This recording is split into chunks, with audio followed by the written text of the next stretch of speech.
I'm back. What I miss? I miss anything? So things go on for a week? Did life continue to go on without me, Patrick? Sounded like you survived. Yellowstone. Huh? I finished Yellowstone. Okay. There you go. I went to watch the end of Blackbird over the weekend and realized I had no clue what my Apple password was. That knocked me out of that for a little bit. Ended up watching the Colts and the Bills. It's kind of. Why'd you watch the beginning of it? I watched the first 2 episodes several weeks ago. Yeah, they came out. The Apple did it in releasing one a week, basically. Did that thing where they're trying to keep everybody instead of just allowing you to binge it. That was kind of their plan to do it. So no, I didn't do that. Did watch a fair amount of NFL football over the weekend. Got into a little bit of NASCAR yesterday. I watched the Yankees and the Red Sox last night. We'll talk a little bit about this. The Derek Jeter interview. Have you been following the documentary series, The Captain, on Derek Jeter? Have you gotten into that at all? No. Okay. Yeah. Derek Jeter, Alex Rodriguez, incredible baseball players. Weird interview guys, like bad person, not like bad people. I'm not trying to say they're bad people, but weird personalities. And I watched their interview or their sit down last night during the Yankees Red Sox games. They had the K-Rod broadcast, Michael Kay and Alex Rodriguez, that they do similar to the Manning Cast on Sunday Night Baseball. Very just uncomfortable, actually. And a matter of fact, there's even a great screenshot of Alex Rodriguez telling some story about something he did, and Derek Jeter just kind of staring off into space, kind of like, oh, this guy's talking again. Oh, this was miserable when we were teammates. It's not even better now. So I watched a little bit of that, but by and large, spent some time in Key West, had a good little vacation, kind of tried to follow what was going on, and it looks like, Patrick, at least for 1 week, South Carolina has managed to avoid the injury bug and is off to a pretty solid fall camp start. Yeah, I'm reading the live stream right now, and I guess this time last year was when Luke Doty hurt his foot. He said the early game discussed the potential impacts of that. It's that time of year. I mean, if an injury were to happen right now, this was right when Zeb went from coach to play last year, right? He only practiced for what?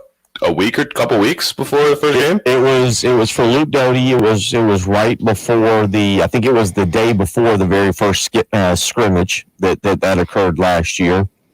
South Carolina did have several players out over the weekend due to some minor bumps and bruises, as Shane Beamer discussed on Saturday afternoon after the first scrimmage, most notably Christian Bill Smith, Josh Vann. I think Marshawn Lloyd was limited over the weekend as well. So they were missing several players that are expected to be major impacts, but none of them are expected to be significant injuries. These are just minor things, as Shane Beamer said, bumps and bruises that kept people out over the weekend, but they are expected back.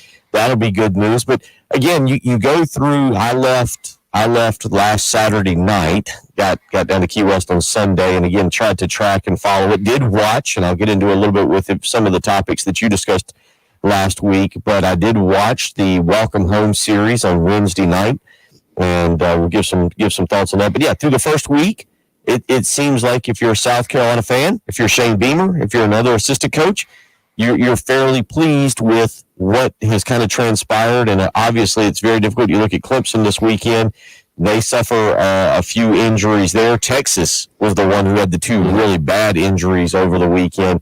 It's part of fall camp. It's unfortunate, but football is a physical, violent game, and injuries do occur. But right now, at least South Carolina been able to get through the first week, the scrimmage, with keeping everything to a minimum as it pertains to injuries. The less news, the better at this point, I think, is going to pretty much be the case. Isaiah Nayor going down, the transfer wide receiver for Texas, that is a huge blow because that receiving core was supposed to be big time with him and Xavier Worthy, maybe one of the best in the country. The offensive lineman, junior Angelou, I don't really know how good he is, but either way, a starting offensive lineman and one of your superstar receivers is a huge blow for Texas. That's a big bummer because I was looking forward to seeing those two with Quinn Ewers' first year, having a couple big time weapons. I think they were a good big time deep threat. That would have been fun to watch, and now we don't get to see it. So we'll get into a lot of that this coming morning. Pretty guest-free morning, but we got plenty that we're going to be doing throughout the week here as we really start the countdown. Patrick, NFL over the weekend, did you get much into just checking out anything that took place? The Baker Mayfield versus your Washington Commanders game there. You had a few other things. Zach Wilson goes down with an injury for the Jets.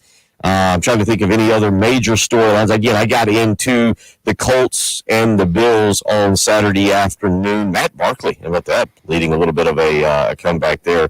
No stranger to the preseason, that Matt Barkley. He is a very, very good, very good preseason player. So, yeah, very, very, at least entertaining. I'll give it that, an entertaining preseason weekend, about as entertaining as you can get when you're still talking preseason football. Yeah, I mean, for the Washington-Carolina game, I didn't see it live. Sam Howell had 2 rushing touchdowns as a rookie. I think Carson Wentz looked fairly good at the first half. He was like 14 for 17 in the first quarter, and then a little bit of the second quarter. Nothing super noteworthy. I mean, Baker, I think, was up and down. There were a couple of misses from him. He had a nice scramble. I think probably looked okay to most people. There's nothing really like shocking that happened in NFL preseason yet. Nobody played too long.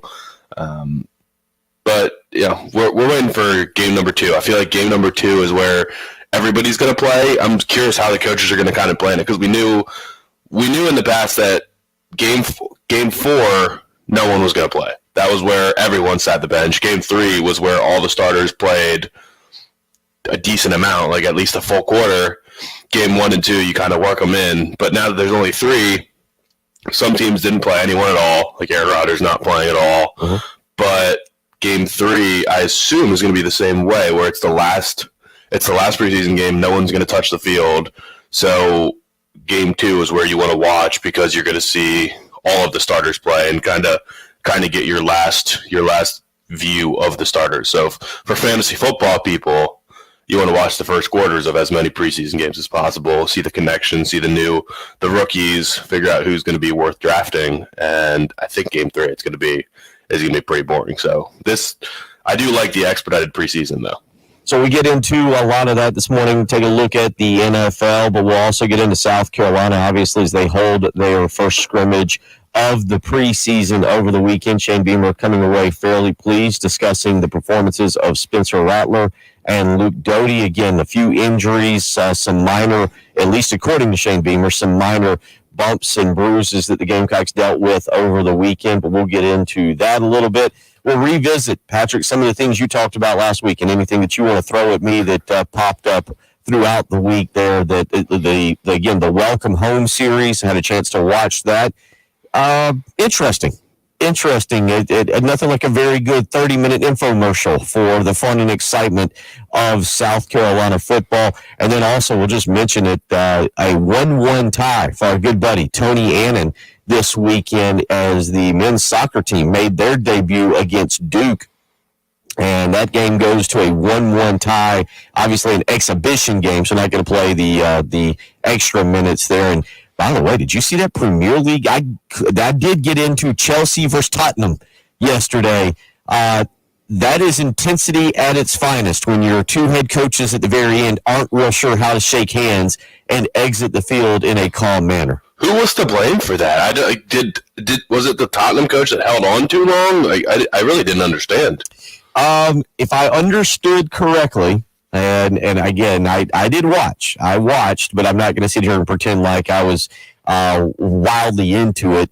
But I was into it. I just, in terms of understanding what was going on, I believe it started early in the match when the two had a mini face-off after a goal. There was some celebrating going on. There was a very controversial play in the Tottenham-Chelsea match that led to Tottenham being able to get a goal. That escalated into a minor fracas, a showdown between the two coaches. And then at the very end, from my understanding, it was the Chelsea coach who is a big believer in when coaches go to shake hands, they look each other in the eye.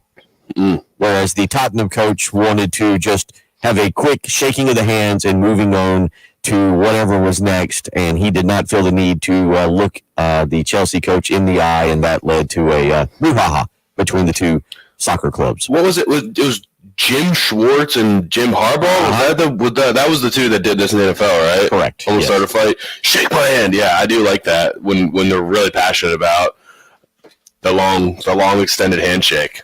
How did the Juwan Howard fight start this year? Was that a handshake deal? Yes, pretty much. It was in the handshake line, but was it an extended handshake? Yes, the handshake line. It tends to be the thing that can get people from here and there when coaches have to go and shake hands after a very intense game. I don't know. The handshake line, in theory, is still a good idea. But I'm not sure when you have an intense game if it's still the best plan of action in professional sports. I think in the NBA they very rarely shake hands. They do, but the coaches still always shake hands in every sport. I mean, in Premier League, it's not a handshake line or anything. It's just the game ends, and they usually go around the stadium and applaud their fans. But the coaches always shake hands, and that was the whole discussion after Juwan Howard saying, "Do we need to make the teams fully shake hands? The basketball teams, do they really have to shake hands? Have a player who just squared off for 40 minutes, intensely shaking hands with his buddy across from the other team? It's unnecessary. We can't even get the coaches to get along."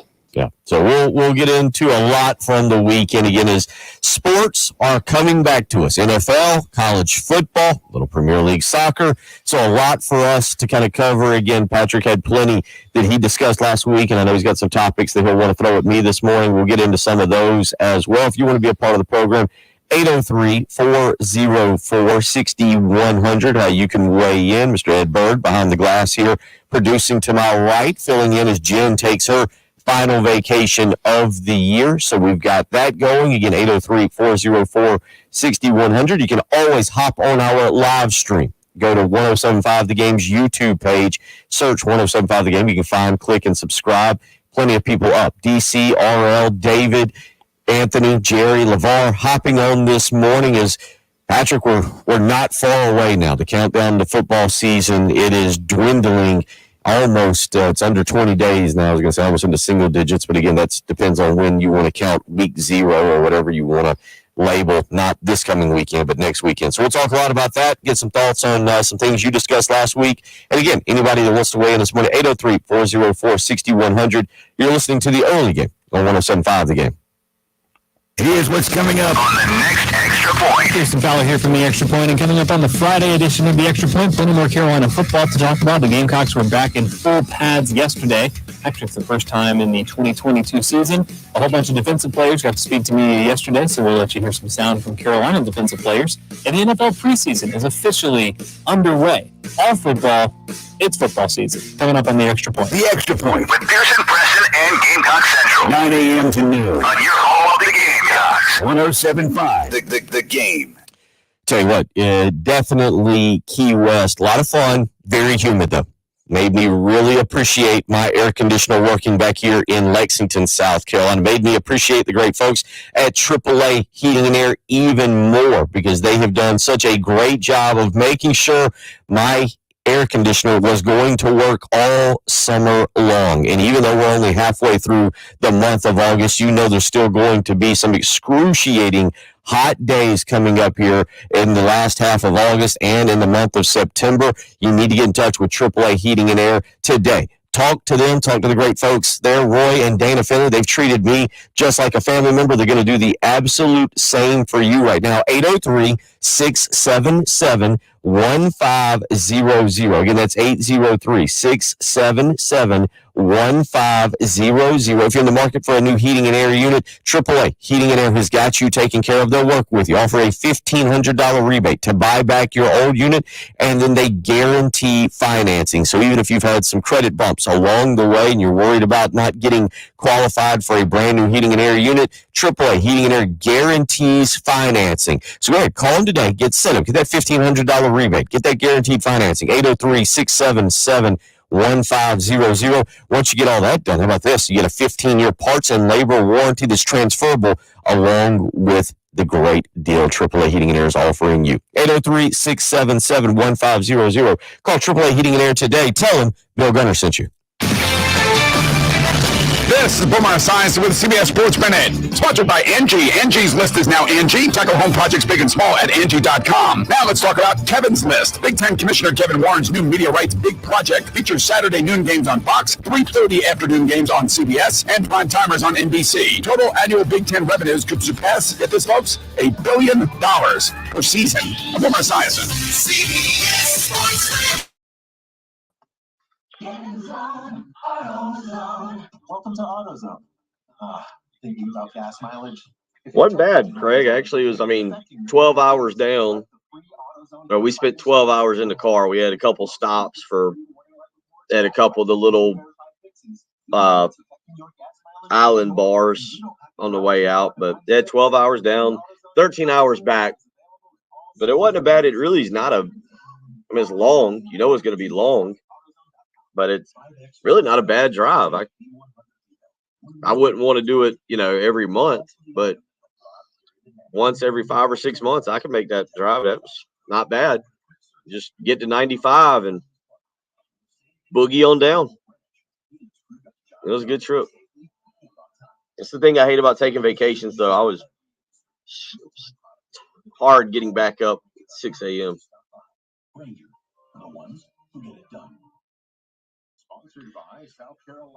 But we're here. We're ready to go. This morning, collision with deer at 20 westbound at Humphreys Road, exit 101. Another collision with a deer at South Carolina 6 and Jim Rucker Road. Another collision. No All right. South Carolina 6 and Spring Street. Patrick, you got anything from last week you want to bring up here? Actually, let me check with Promotion for another chance to win $2 million. See SCEducationLottery.com for game odds and details. Whether it's a bad gig, nagging back pain, or a hip that has you hobbling, nothing matters more than getting you back to feeling your best. As South Carolina's most preferred orthopedic provider and official team doctors for the Gamecocks and Tigers, Prisma Health provides all that you're needing. With more expertise, more technology, and more locations closer to you. We're doing even more to help you get your healthiest year. Prisma Health, the orthopedic experts. If you're thinking about retiring soon, be sure to tune in to Save Your Retirement with Pat Struby, a preservation specialist. Join Pat as he talks about the latest trends in midlife that could impact your retirement. Listen each Sunday morning at 10 to Save Your Retirement with Pat Struby, a preservation specialist. Offers insurance services, investment advisory services offered through Kalos Capital Incorporated. What is today, August? I wanted to know why some people who get COVID-19 get it so bad. I found out it may be because they have a high risk factor, such as heart disease, diabetes, being overweight, smoking, and asthma. Even these factors can increase your risk of COVID-19 turning severe. So if you're at high risk and test positive, there are things you can do, like asking your healthcare provider if an authorized oral treatment is right for you. Learn about an option at treatcovid19.com. This message is sponsored by Pfizer. Staples has everything for school at great prices. So this year you won't go back to school. You'll be ready to move forward with all your school printing from Staples. Okay, class, let's look at the series chart for your desk assignment.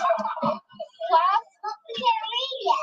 Don't worry, they'll get there. Now get 30% off school-related prints when you spend $25 or more. This year, go forward to school with Staples. In-store only, exclusions apply. One coupon per customer ends 8/27. Visit staples.com/school printing for coupon and requirements.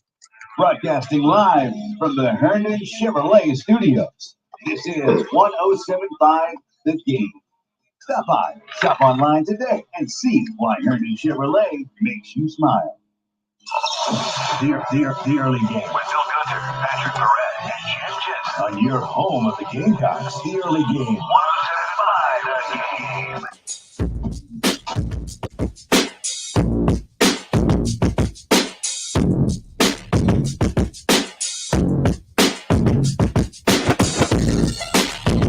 6:22 on your Monday morning, August the 15th. So we are right here at it, the middle of August, counting down the days now. Just 19 days until the start of football season for South Carolina when Georgia State rolls into town. And Patrick, last week was the first of the 5 episodes of the Welcome Home series for South Carolina. I had a chance to catch it. Didn't really know what to expect. I think you and I, our generation, and maybe people a little bit older, but are very ingrained into the hard knocks, the real true behind the scenes, everything that goes on in an NFL fall camp. And so when you hear that South Carolina is going to get their own little video, their own personal kind of hard, that's where the first place your mind goes, right? Oh, this is going to be a hard knocks. You're going to be Shane Beamer. You're going to see Shane Beamer sitting in his office basically having to cut somebody that's important, right? That's the first place your mind goes when you hear, okay, you're going to have a behind-the-scenes preseason look at so-and-so's program. Yeah, you expect like a PG-rated Hard Knocks. Because you know it's on ESPN, and Hard Knocks is – the reason everyone loves Hard Knocks is because it's filtered, I guess, in a way where they know that the cameras are on, so they might change a little bit, but it's pretty much unfiltered. Like in the first episode, Deuce Staley and Aaron Glenn are in each other's faces cussing during defense versus offensive sessions, and it's intense, and yeah, the anger's there, the fights are shown, everything, the good and the bad. But ESPN, you kind of expect it to be dialed back a little bit, and this was, it's going to be 5 30-minute episodes just marketing the program, basically. Well, to go back, I didn't know what to expect, and it made sense as to what you saw going back to the spring game, a little bit of the summer, because obviously last Wednesday, South Carolina was just getting into fall camp, and they couldn't start filming Friday when the players started their first camp and put everything together and then have a decent program on Wednesday. So you go back to the fall camp, or you go back to the spring game.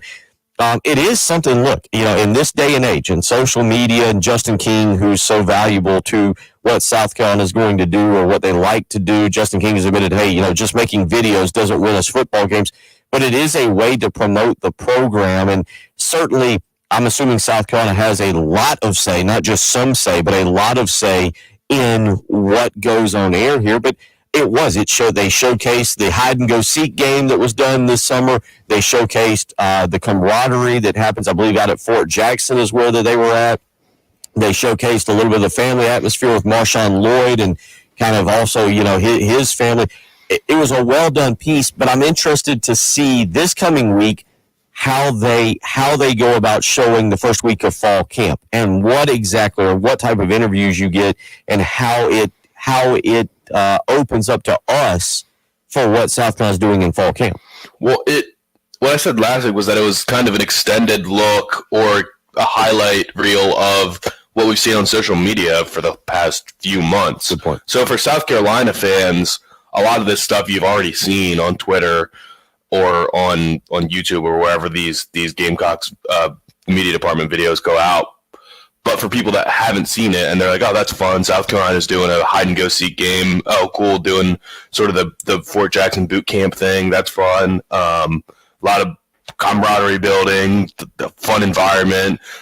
I feel like one of the first things we're going to see on next week is going to be Shane walking them to the stadium, that 3-minute video that everybody saw on Twitter. I would bet anything that'll be in the next episode. And just kind of extended behind-the-scenes looks at what we've already kind of seen glimpses of on Twitter. I hope they get into the on-field stuff. I think they're going to be careful about what they do.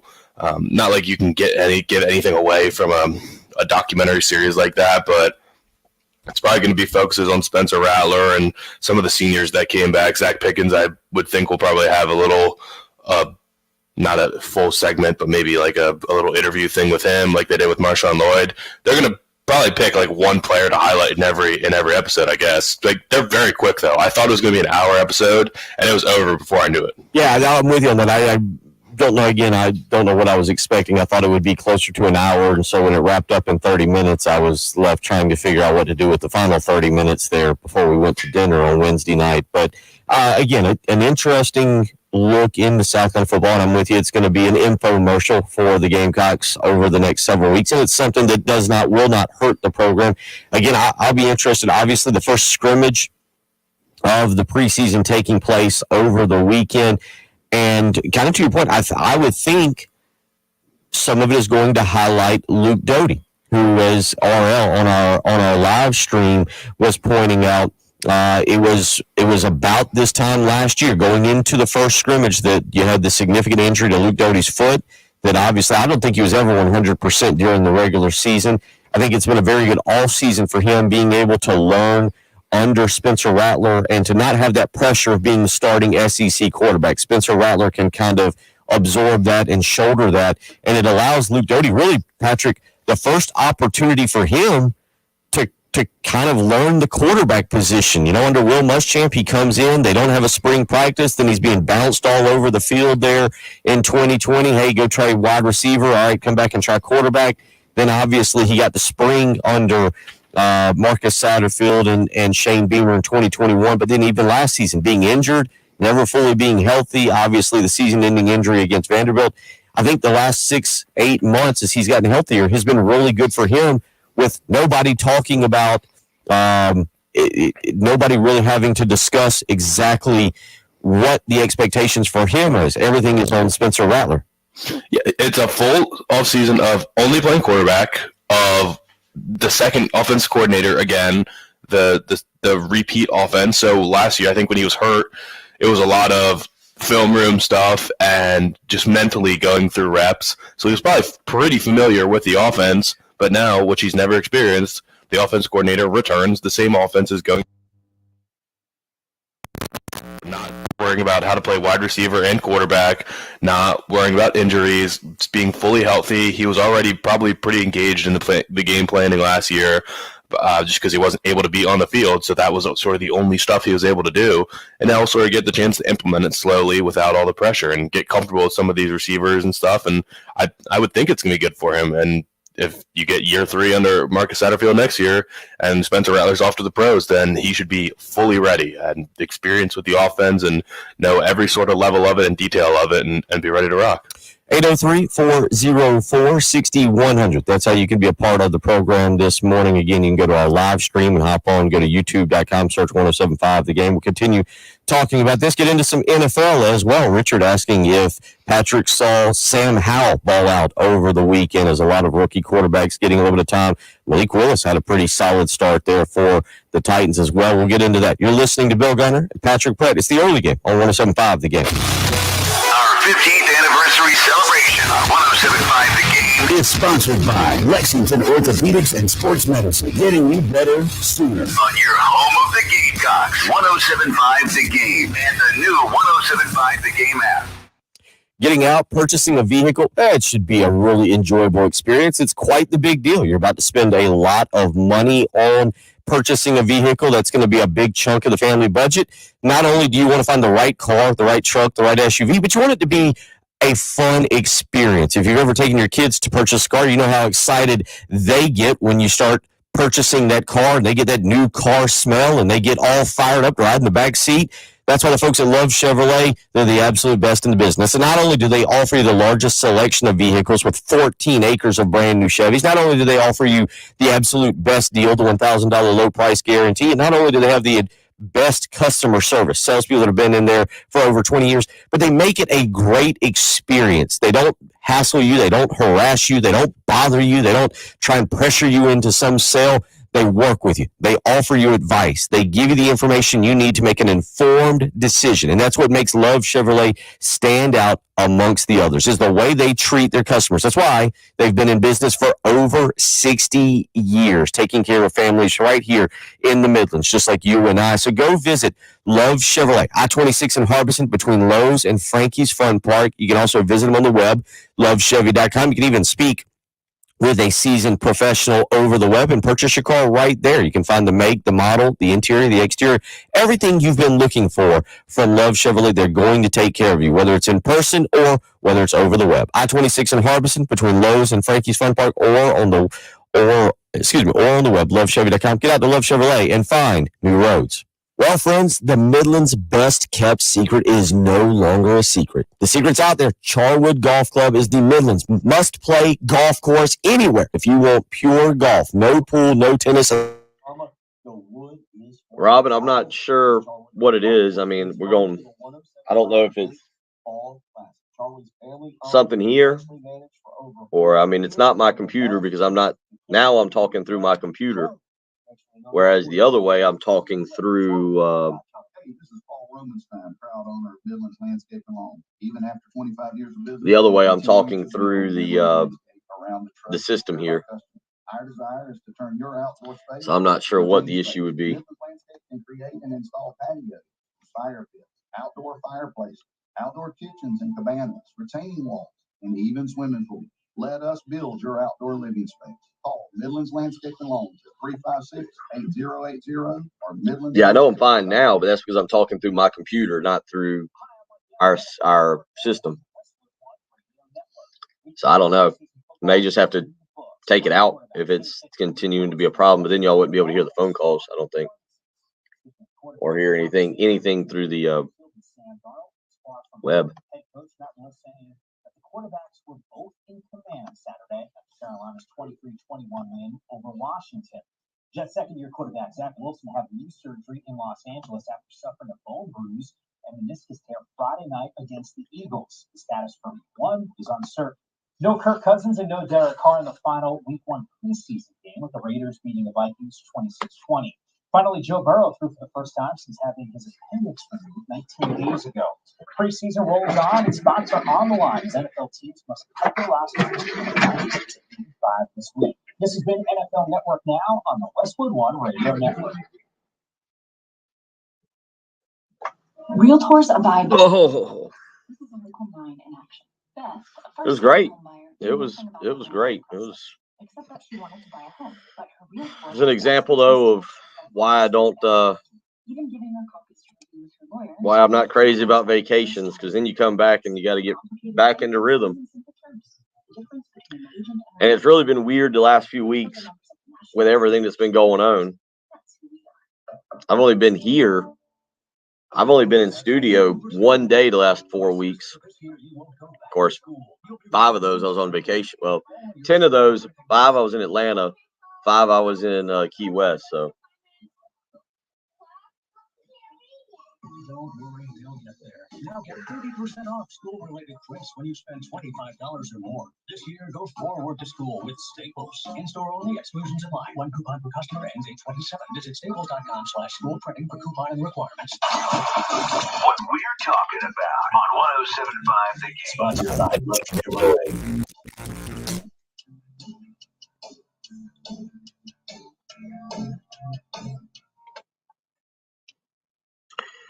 6:35 on your Monday morning, August the 15th. Bill Gunner, Patrick Perrett, as we start to cover a lot of the football from the weekend, discussing a little bit of South Carolina's scrimmage over the weekend, first scrimmage of the preseason camp. The good news, Patrick, there really wasn't any news. That's really that's what you take away, I think, from pretty much every day right now.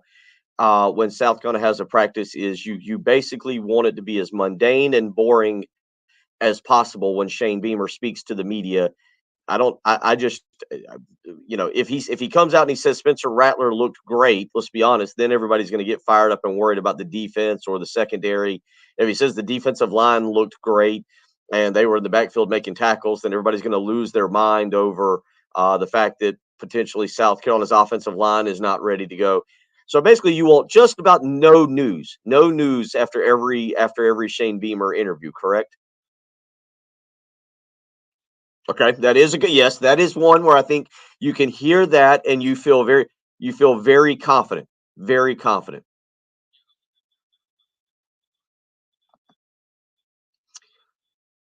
No, at this point, no. There's still that is still one of the position battles that is being worked. Well, no, the kicker now is Mitch Jeter. The punter is Kai Kroger, and that's the one where they're trying to figure out. Mitch Jeter, I believe.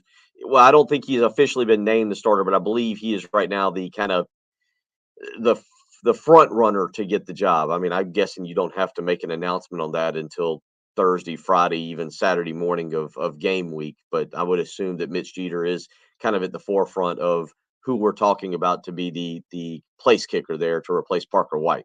And that is, by the way, real quick, we talk about the offensive line, we talk about the secondary, we talk about all those things. Replacing your field goal kicker is something that we have not discussed at all. And that is a very big part of South Carolina this year. They will need to make some field goals because you kind of anticipate there being several very close games.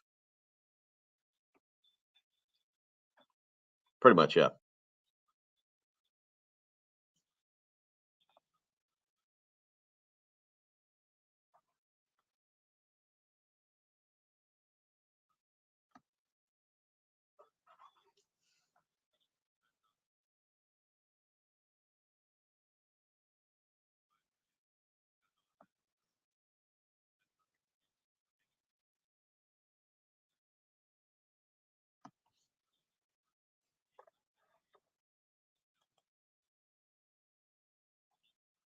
You're going to need every point you can get when you head to Fayetteville, Arkansas. You're going to need every point you can get when you head to Lexington, Kentucky, and play really good teams on the road. The kicking position actually is important. And now they're also worrying about punting, too.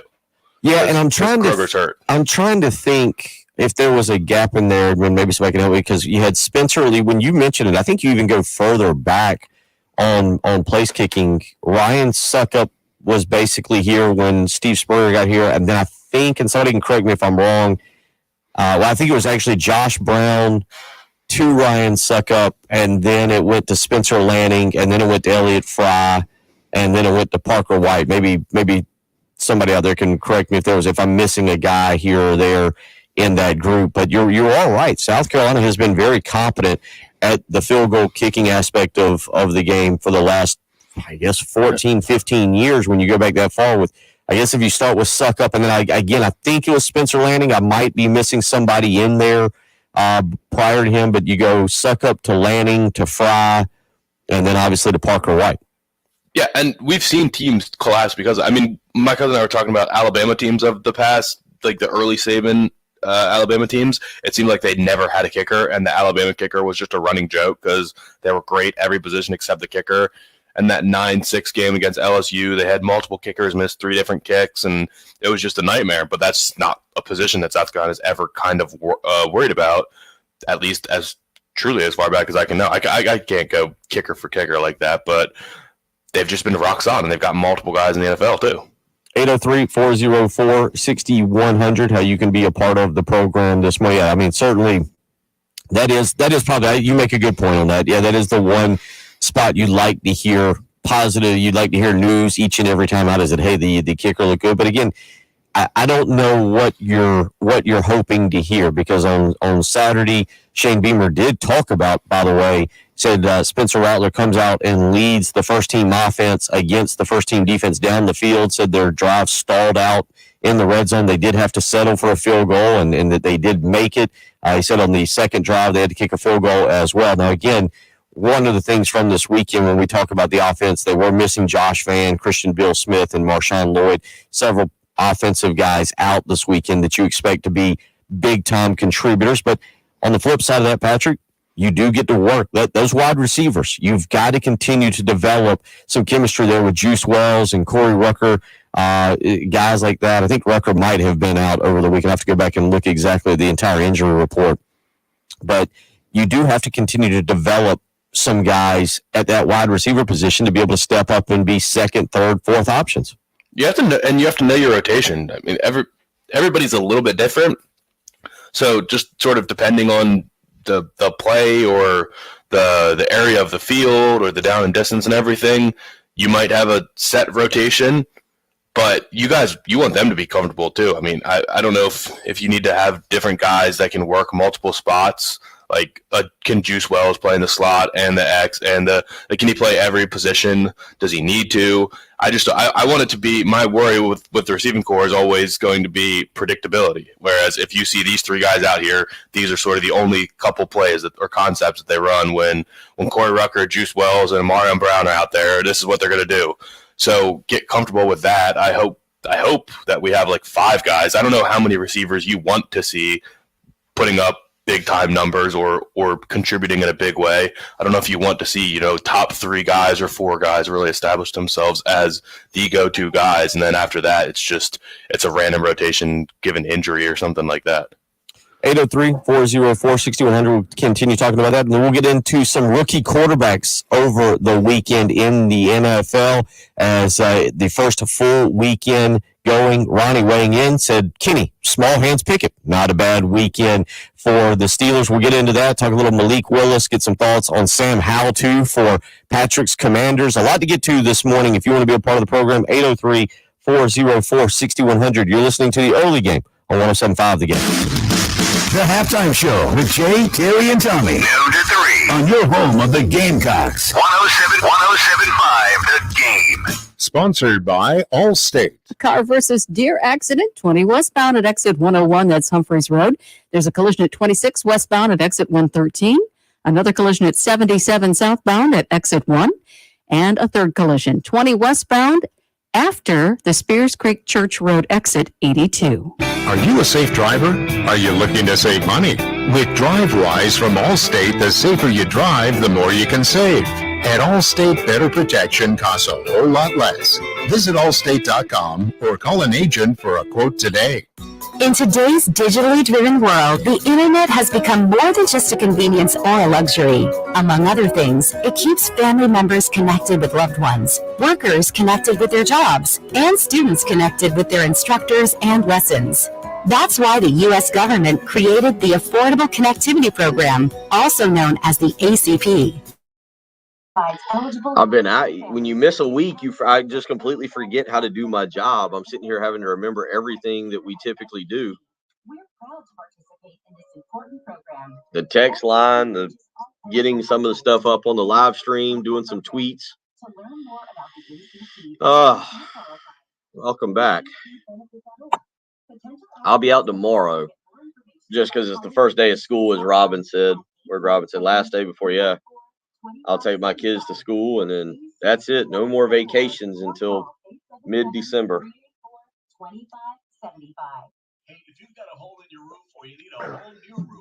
So one more vacation day, and then that is it. And it's not really a vacation day. Whether it's above your head or at your feet, perhaps a leaky foundation. 356-1919 is the all right, I was about to do one other thing that normally we do, and now I can't remember what it was. Oh, promos. Especially commercial and industrial roofing systems. If you own or you're in charge of a large building, warehouse, or industrial facility, then you're in charge of that roof. And at some point, a roof is going to need some attention. So the number to call for advice, service, results, and a commitment to customer satisfaction is 356-1919.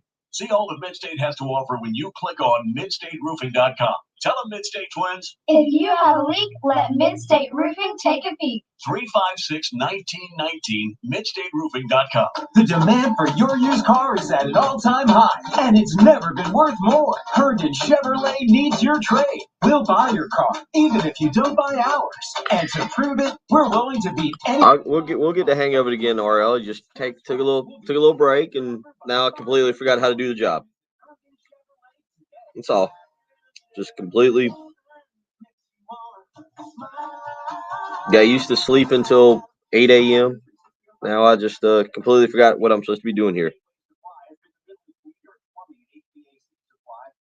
Again, I've been in 2 weeks. Again, I was in Atlanta. You think back the last 4 weeks, I was in Atlanta. Then I had then I was sick. Then I had the basketball camp, and then I was in Key West. So the last 4 weeks, I've come here one day. Come in here one day. Everything else has been from the house. Dealing with injuries or pain, count on the experts at Lexington Orthopedics and Sports Medicine to get you moving again. Our highly specialized. Right now, I can't find an email that I need. For patients at 5 convenient locations throughout the Midlands. Whether you're an athlete looking to here we go. your sport after injury or someone who needs help for knee, hip, elbow, shoulder, or foot pain, we're here for you. Our expert team can get you better. There we go. All right, now we're all ready. .com/ortho to learn more. Broadcasting live from the Herndon Chevrolet Studios. This is 107.5 The Game. Stop by, shop online today, and see why Herndon Chevrolet makes you smile.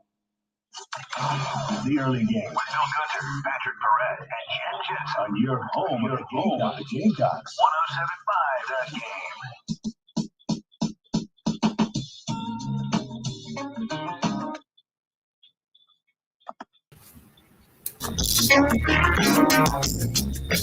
$803-404-6100. How you can weigh in this morning. Patrick, the NFL got going this weekend, I guess you would say. I mean, it's preseason stuff, but as you kind of mentioned, Tom Brady just took a full-on vacation. Just basically showed up and was like, you know what?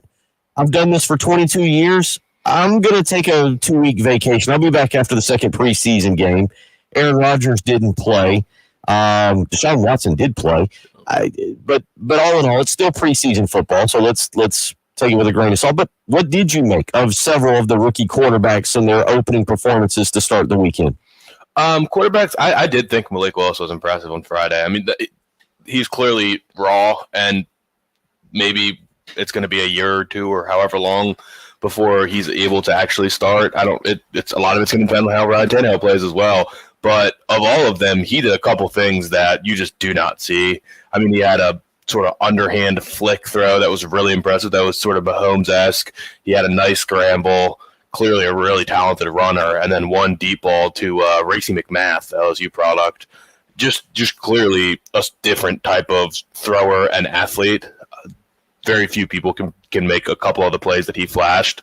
So if he can start putting those together, and maybe, I mean, I don't know if it's going to be a one-year thing like Mahomes and Alex Smith, but that is sort of giving me that vibe of Ryan Tannehill, Alex Smith, both good quarterbacks, but there has to be a limit to where they can take you. And at the same time, the Titans have already kind of started to rebuild or reset, because without A.J. Brown, if they were really committed to being the best team they could be this year, they would not have traded A.J. Brown. So Treylon Burks is the new A.J. Brown, and is he going to be good enough to help lead them on a deep playoff run in one of the last couple of years of Derrick Henry? I'm not sure. So I'm thinking it's possible that we'll end up seeing Malik Willis a little more than we had, and if he ends up playing a full second half or three quarters in games 2 and 3, then I'm gonna make sure that I'm trying to watch that.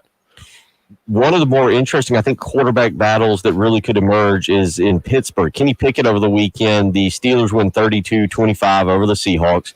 I didn't realize Geno Smith was still in the league, by the way, until I caught a little bit about that. That was a bit of a surprise for me. But Kenny Pickett, 13 of 15 for 95 yards. Mason Rudolph, who was expected to be the starter, 9 of 15 for 93 yards. Pretty even there. But, Patrick, you look at that, do you go with if Kenny Pickett, again, has a few more solid performances, or maybe game 2 is just as good, do you start to wonder if he's about to overtake Mason Rudolph there in Pittsburgh to take over for Big Ben? Well, I thought that was supposed to be the expectation. The expectation was that Trubisky was supposed to start, and then Pickett was supposed to battle him.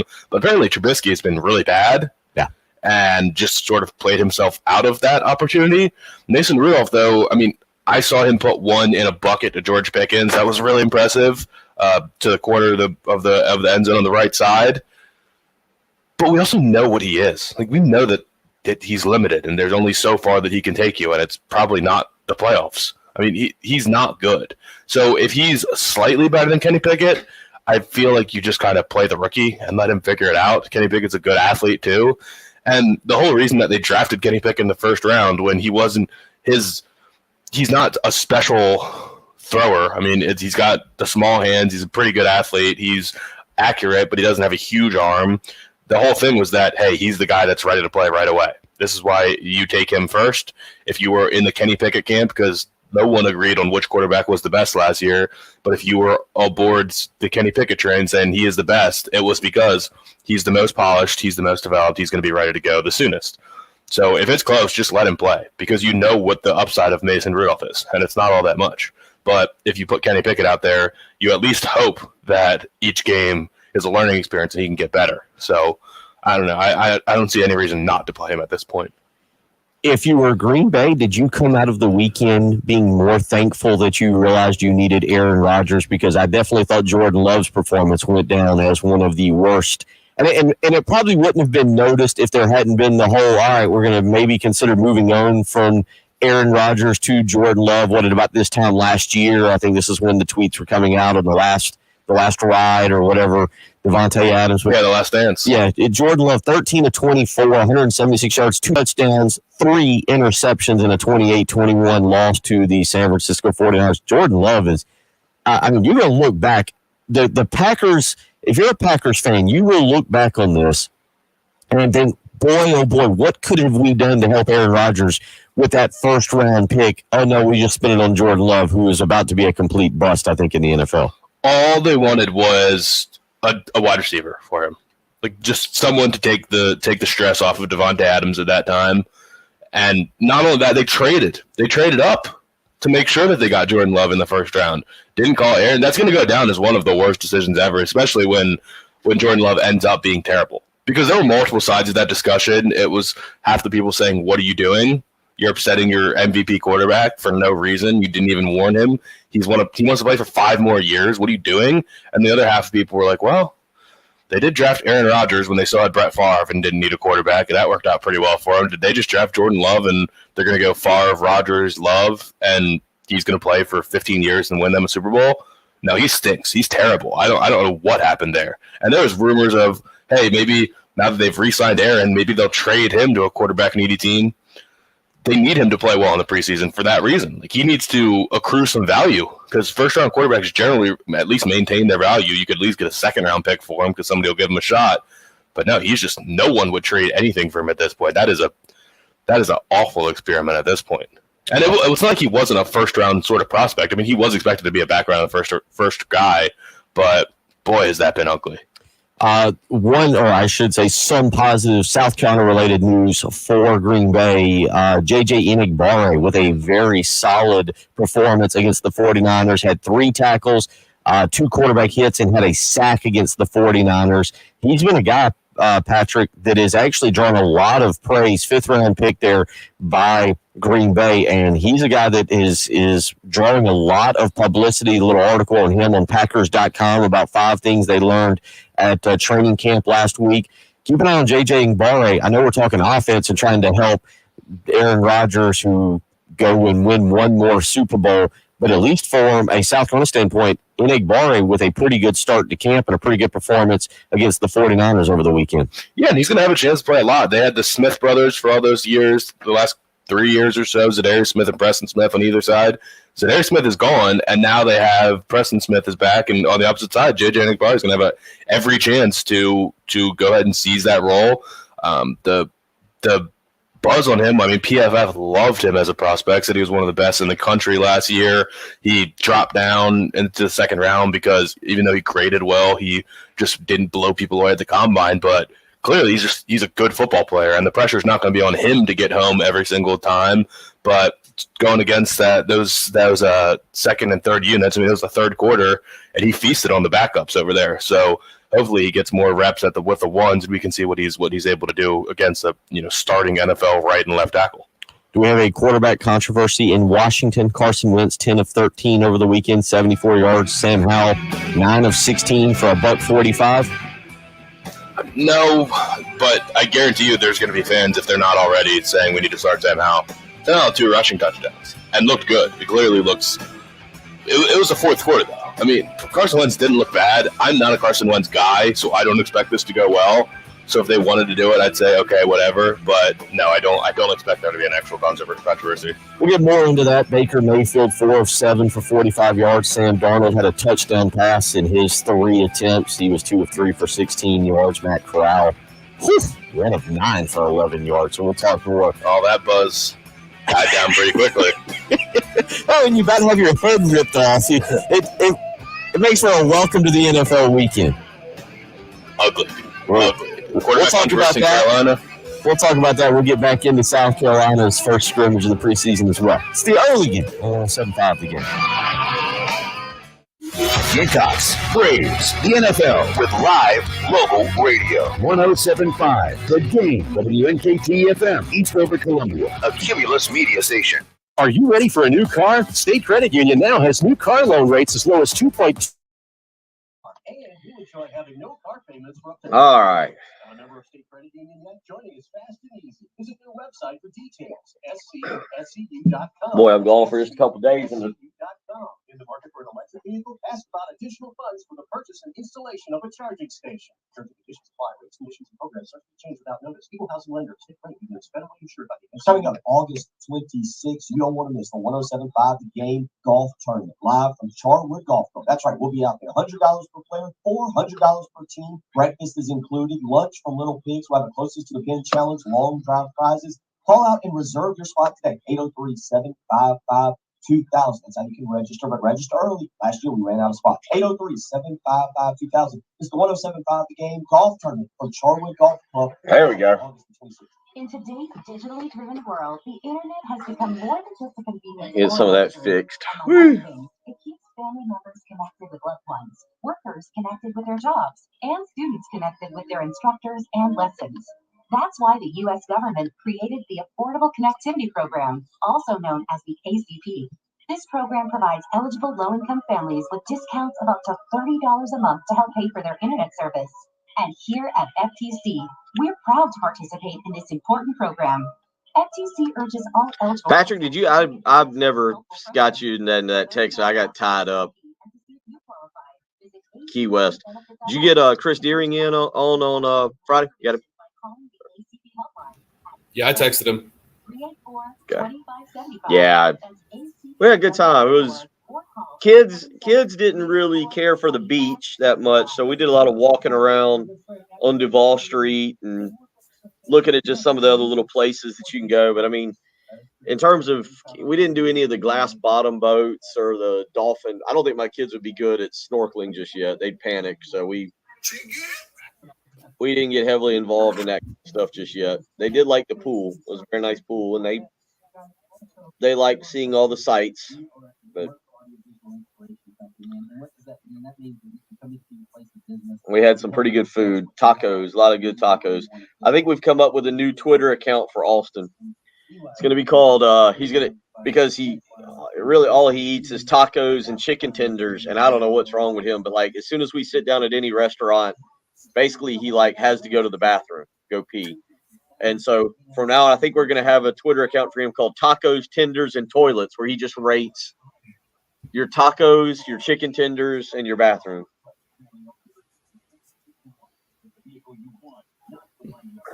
How many places have all three? Tacos and chicken tenders. Lucy's, I think, had all three. I think it was a place called Lucy's. The old town Mexico or whatever that we went to didn't have. They had tacos. No chicken tenders. Uh-huh. Yeah, well, Josh, he's 10. He's 10.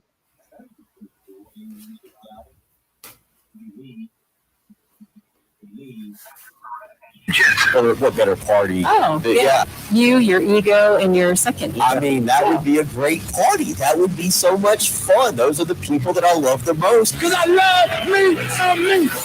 On your home of the Gamecocks. I love me some me. I can't stand myself. 107.5. Let me finish, Bill. The Game.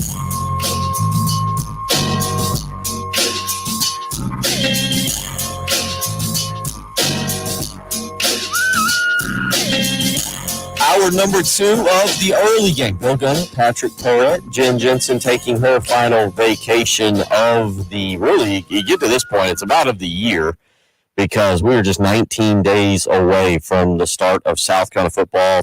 3 weeks from today. Clemson fans, your Tigers take on Georgia Tech over at Mercedes-Benz Stadium. So we are in the final countdown here. The weekends now involve football each and every weekend. This past weekend, it was the NFL really getting cranked up with preseason football, and we kind of left off with that, Patrick. Matt Corral, I like Matt Corral. I'm really pulling for him, but this was about the worst start you could have for your NFL debut. 1 of 9 for 11 yards. He was sacked, and it looked like a violent sack. We're glad that his head is still connected to the rest of his body. Baker Mayfield was okay. 4 of 7 for 45 yards. Sam Darnold threw 3 passes. P.J. Walker got the majority of the snaps there in that game. Anything you took away from the Panthers quarterback battle that if you were trying to convince Panther fans to be a little bit happier this year, you would give them some hope? No, I would just go back to the Twitter page and watch Matt Corral's practice footage. Just watch videos of him throwing at stationary targets and into buckets, trash cans, and nets and things like that.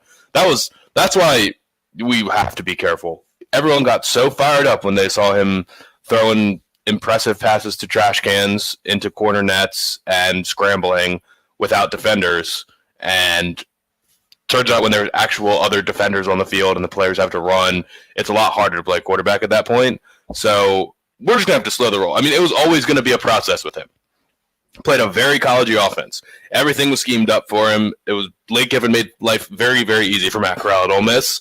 So we just have to give him time. If you're a Panthers fan, it's going to be Baker Mayfield. Just be ready for that. Baker Mayfield's going to be your week 1 starter.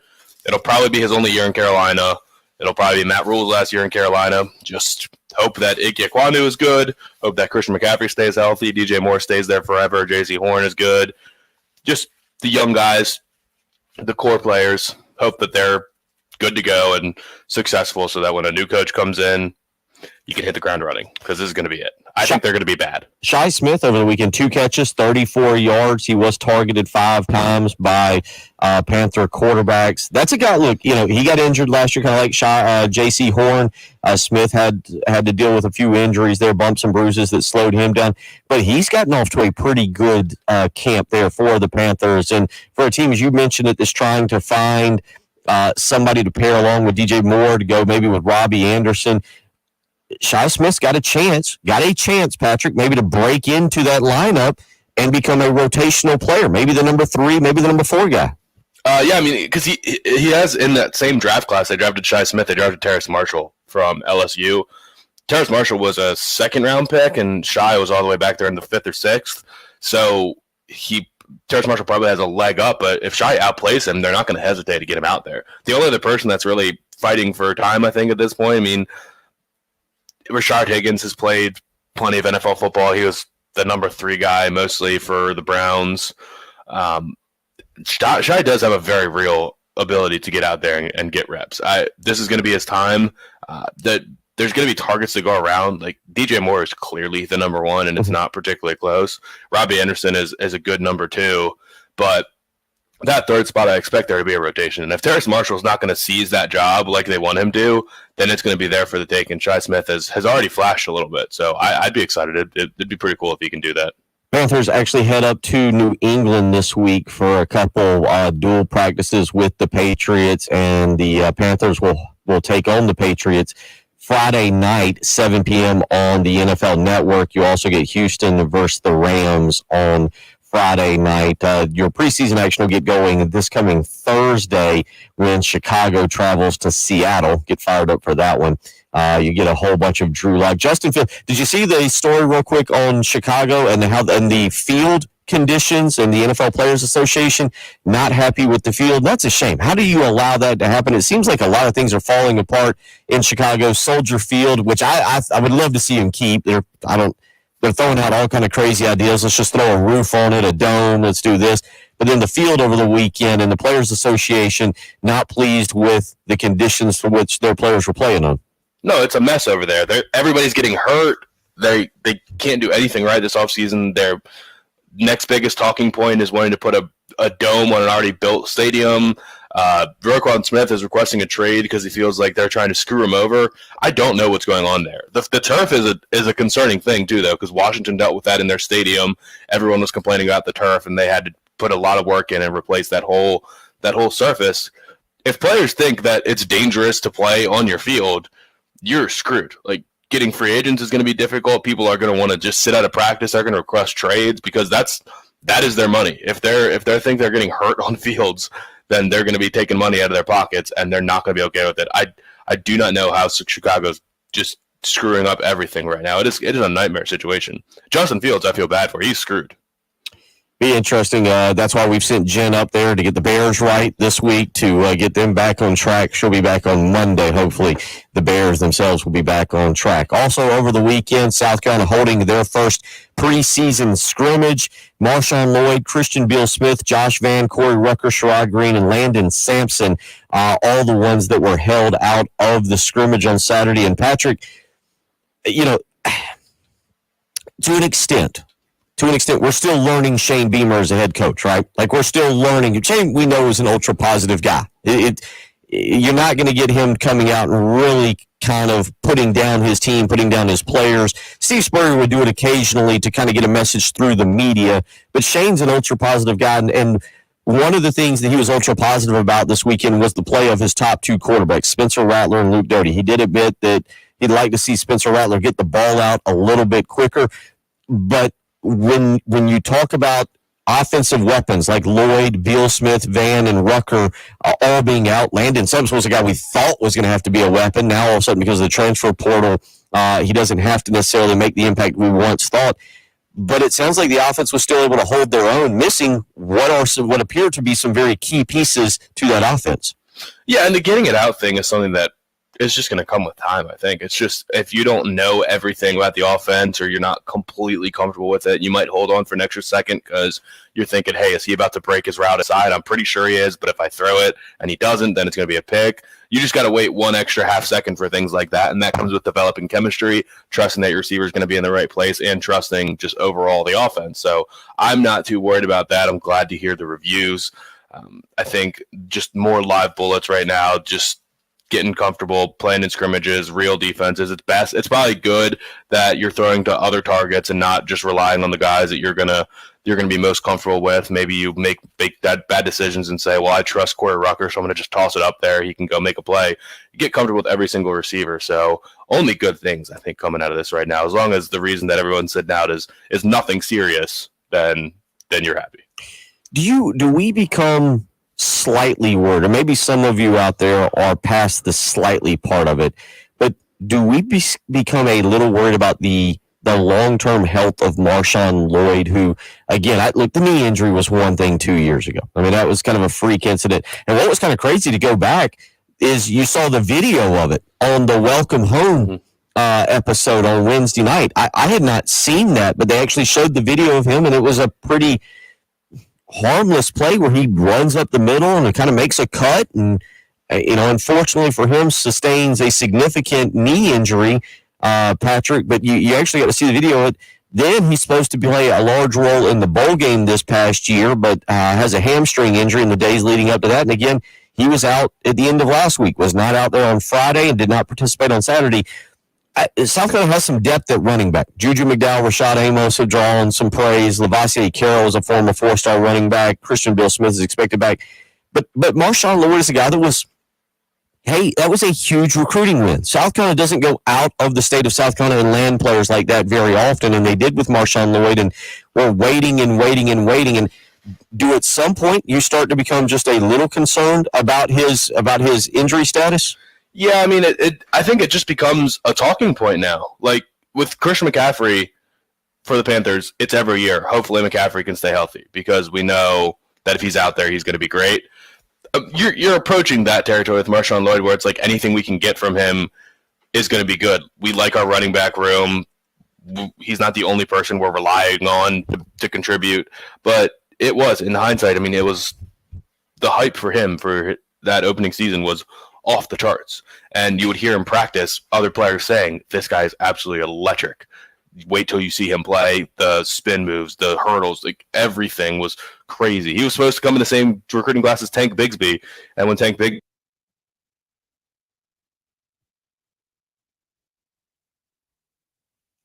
803-404-6100. Sounds like we might have lost Patrick there for just a second. We'll get him back and certainly continue the discussion on Marshawn Lloyd. We'll also get into just a little bit of soccer. If you didn't see it yesterday, it was a very entertaining day on the Premier League as you had Chelsea versus Tottenham. A little bit of fireworks there. I got to admit, watching that yesterday morning, great lead into baseball and then NFL yesterday, so I got fully invested in that. South Carolina and Tony Annan with an exhibition game over the weekend. That game finishes in a 1-1 tie because it was an exhibition game. They were not playing over. They were not playing extra minutes afterwards, but certainly a great opportunity for Coach Annan's team. He'll join us later this week on Thursday as we will broadcast live from Williams-Brice Stadium and get his thoughts on that. But certainly it was a pretty cool for South Carolina to host Duke, who I believe is ranked 12th in the preseason poll, and the Gamecocks get a 1-1 tie in that ball game. So we'll continue talking about that. Plenty to get to if you want to weigh in this morning. 803-404-6100. You're listening to the early game on 107.5 The Game. Here's what's coming up on the next Extra Point. Kirsten Fowler here from the Extra Point, and coming up on the Friday edition of the Extra Point, plenty more Carolina football to talk about. The Gamecocks were back in full pads yesterday. Actually, it's the first time in the 2022 season. A whole bunch of defensive players got to speak to me yesterday, so we'll let you hear some sound from Carolina defensive players. And the NFL preseason is officially underway. All football, it's football season. Coming up on the Extra Point. The Extra Point. With Pearson, Preston, and Gamecock Central. 9 a.m. to noon. On your home of the Gamecocks. 107.5 The Game.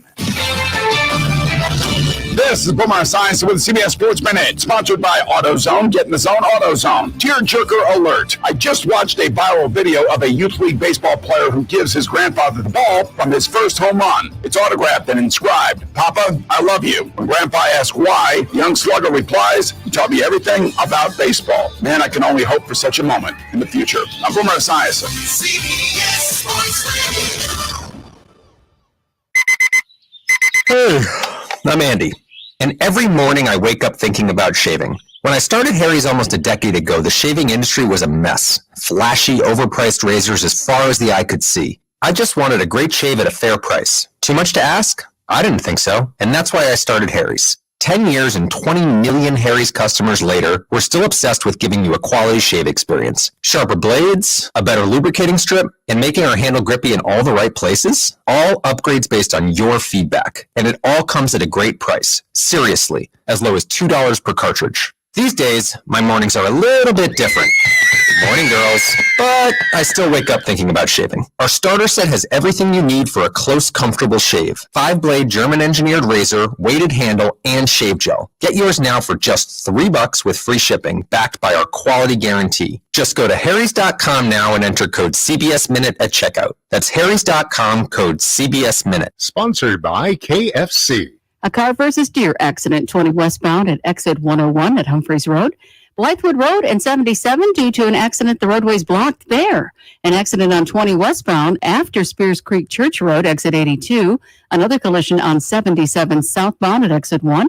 And 26 westbound at exit 113. A collision there as well. KFC's $5 mac and cheese bowls. For a limited time, get a big bowl of creamy mac and cheese topped with crispy chicken and sprinkled with even more melty cheese for just $5. Available in classic or spicy. Order now on the KFC app or KFC.com. That's finger looking good. After being for almost $500,000 in tax debt, I was listening to the radio one day and heard of ad for John Ecton Law Firm. So I gave him a call and met with him, and he gave me the confidence to trust him after the reason behind my tax problems anyways was trusting someone I probably should have never trusted. He did everything he said he was going to do, and then some. His staff at the office were great, very knowledgeable. With John's help, I have no tax debt now, and I was able to have a family that otherwise I would have never been able to have. It's great to know we have changed people's lives for the better. Hi, this is local attorney John Ecton with the Ecton Law Firm. For over a decade, our office has been dedicated to helping hardworking individuals and businesses solve tax problems for good. So if you have years of unfiled tax returns or are facing IRS wage levies, bank levies, or tax liens, call our office today at 771-9800 or go to EctonLawFirm.com. That's ECTON lawfirm.com. Let's get your tax problem solved for good. Call today. You'll be glad you did.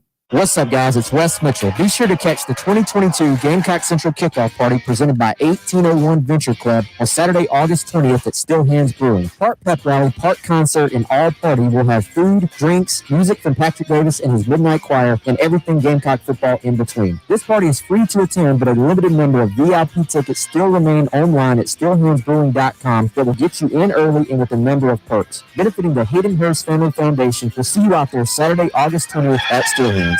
Hey, if you've got a hole in your roof or you need a whole new roof, you need to call Mid-State Roofing, 356-1919. For nearly a quarter of a century, Mid-State Roofing has established its reputation as the leader in the roofing industry.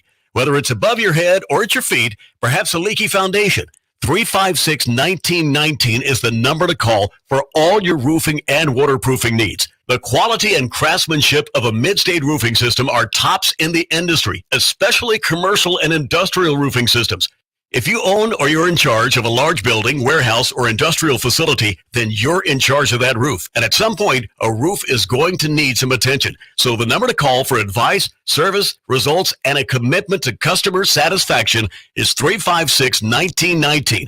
See all that Midstate has to offer when you click on MidstateRoofing.com. Tell them, Midstate Twins. If you have a leak, let Midstate Roofing take a peek. 356-1919, MidstateRoofing.com. It's a little sports analysis, pop culture, and great interviews. And you've got the Rich Eisen Show podcast. All right, so George Kittle, so you sit down in the middle seat. Where do you put your arms? I'm a window seat guy. I don't know, that's kind of weird for some people. That's me against the window. I like to leave my head against it. I like to sleep the whole time. And the person in the middle seat gets both armrests. Now, if they're not using them and you're on the side, you can definitely use it. You get both armrests. And it's, I don't know, the people that don't respect that are barbarians to me. The Rich Eisen Show podcast. Listen wherever you get your podcasts.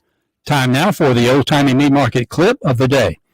On October 26, 2013, number 20 South Carolina challenged undefeated number 5 Missouri at 7-0 and on the road.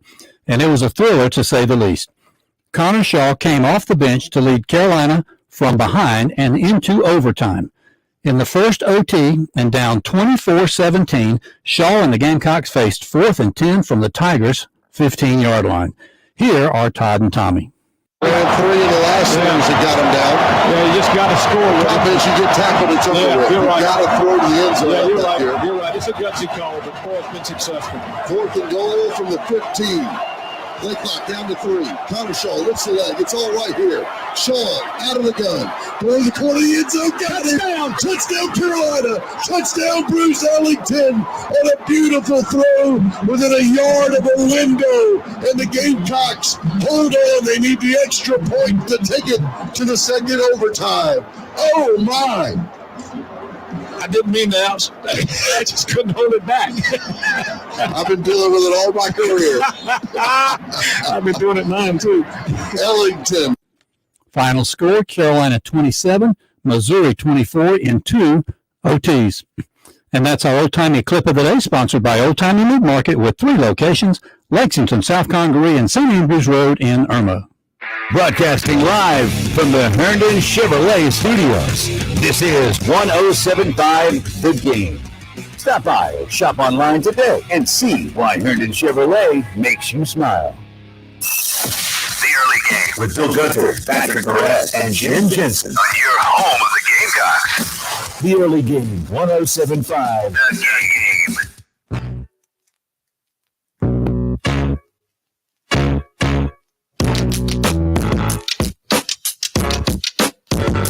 7:20 on your Monday morning, August the 15th. Bill Gunner, Patrick Perret, Mr. Ed Bird producing this morning as we sent Jen back to Chicago to get the Bears fixed. All kinds of problems up there. She'll be back on Monday, the final vacation of the year, as we continue our march toward the start of college football season, and certainly is going to be an exciting season, as we talked about. Good news for South Carolina over the weekend. Nothing significant as it pertains to injuries. According to Shane Beamer, pretty much all injuries are things that guys will be back either today or later this week. Again, this was after the scrimmage when he mentioned Marshawn Lloyd, Christian Beal Smith, Josh Vann, Corey Rucker, Sherrod Green, and Landon Sampson were all out. So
work on that, but you still want to make sure it's not like the preseason or the NFL where you have months of practice or plenty of time, and at a certain point you can just kind of shut guys down and say just rest up till the season. College football is a little bit more of a sprint, and we did talk about that last week. The need for some preseason football in college football. How nice it would be to have opponent scrimmages. 803-404-6100. Have you seen the concept? And I'm not a fan of it, but the preseason bowl games. Have you seen this floating around college football a little bit, and what some coaches are kind of interested in doing? From the results from last year, is that what it would be?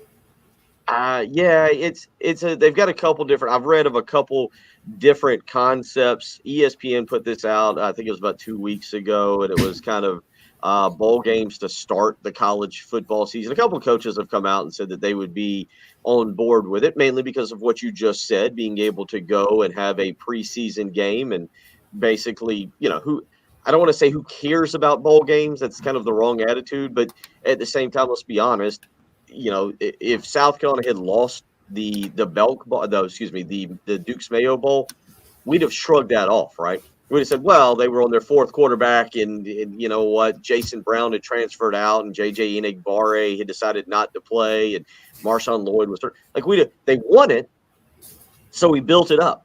Yeah, we made it a big deal. If they'd have lost, we'd have shrugged it off and gone the completely opposite way. Correct? 100%. But so I understand why coaches would. So I understand why coaches would want the preseason, but I'm just trying to get why would any player want to play in a game that's not going to count towards your season and this season's success? And then is the only teams that would get to play bowl games would be the New Year's Six games, or the college football playoff would be the only bowl games that get played? It's odd.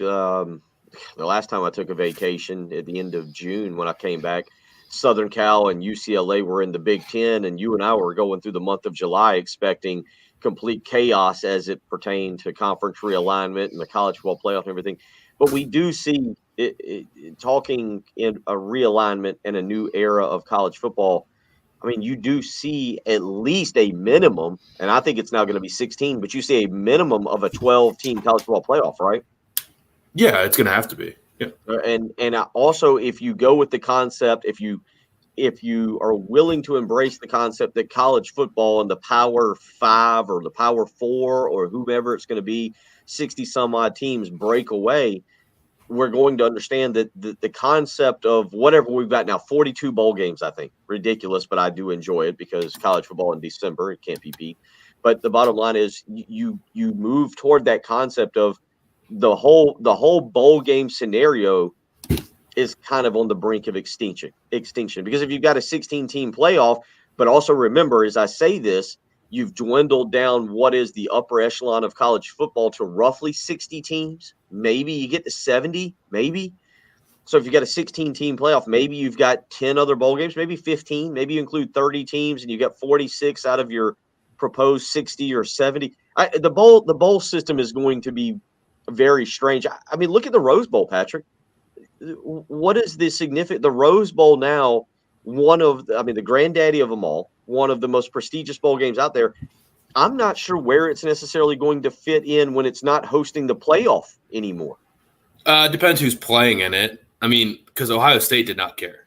Utah cared to be there. Utah, everyone played. I don't know that Utah had any opt-outs. I don't recall anyone being good enough to opt out. But Ohio State was just upset that they weren't playing in the national championship or playing in the college football playoff. And they're upset that they just lost to Michigan. So Chris Olave and Garrett Wilson were the main two that I remember that opted out of that game. They said, I've already played in a Rose Bowl. I've played in a national championship last year. I don't want to do this. I'm going to the NFL. I think if it was Iowa or Penn State, those teams usually care about being in the Rose Bowl. Michigan would care about being in the Rose Bowl. Michigan State would care about being in the Rose Bowl. It's pretty much just Ohio State that's going to be upset for playing in that game. So I do think last year was kind of a weird year in that regard, just because it's always going to be Ohio State in the playoff for the Rose Bowl pretty much. So if they're in the Rose Bowl, it's not going to matter. 803-404-6100 is how you can weigh in. Some recruiting news coming up. South Carolina did pick up a commitment Over the weekend, Vakari Swain becomes the latest commitment. He commits to South Carolina over Mississippi State in particular. The Gamecocks have been recruiting him, Patrick, as a defensive back. We'll see if that kind of sticks. Mississippi State, I only say that because Mississippi State was recruiting him as a wide receiver, and you would think, the opportunity to go and play wide receiver in Mike Leach's offense might be kind of attractive. But with South Carolina missing on some of their targets like Jaden Greathouse, looks like Tyler Williams and Aiden Williams, also guys they're going to go elsewhere. Vakari Swain is a guy that could end up maybe getting a look at the wide receiver position. He's 6 foot, 175 pounds, out of Carrollton, Georgia, and Central High School. Again, he's kind of a guy then actually went out in a jamboree and caught 2 touchdown passes. Maybe he fits in at the wide receiver position. I think he's a guy you bring on campus and you allow him to figure out what exactly he wants to do. But again, another guy with speed. And that's one thing I've really noticed with this class. South Carolina's really going out of their way to add speed at certain positions. Well, you need it. Yeah, I mean, at a certain point, as far as the position, I kind of agree with most of these kids that play both positions. Just put him on campus. If he comes in the spring, then great. Just let him play both and see which one he's just naturally sort of better at. Or if you're just really hurting for depth in one particular position, then you just make him play that position. If there's a position he prefers, like if he came to South Carolina because he prefers to play defensive back and didn't want to go play wide receiver at Mississippi State, then that's one thing. I guess you kind of let him play where he wants to play because it's not a, hey, you're here, you're going to play what we tell you to play. He can just transfer if that's the case. So, but I'm assuming that he wanted to come to South Carolina because Starkville, Mississippi is not where he wanted to go to school. If that's the case, then yeah, just let him figure it out. But speed and size is the other thing, because this is a offensive line group. We've talked a lot about the offensive line group. That excites me more because they have legitimate big or SEC size at this point. Like Tree Babalade is a legitimate SEC sized human now. Mark Anderson is legitimately SEC size. Like South Carolina's going to have one of the smaller offensive lines in the conference at this point. So if you can get them to be a middle of the pack or top half of the SEC type of group, and you have the speed to go along with it on the outside, you're building like an SEC program needs to build. Alabama's got 300 plus pounders all over the lines, and they've got guys that can run 4.3s all over the outsides of their offense and defense. So that's where South Carolina needs to be.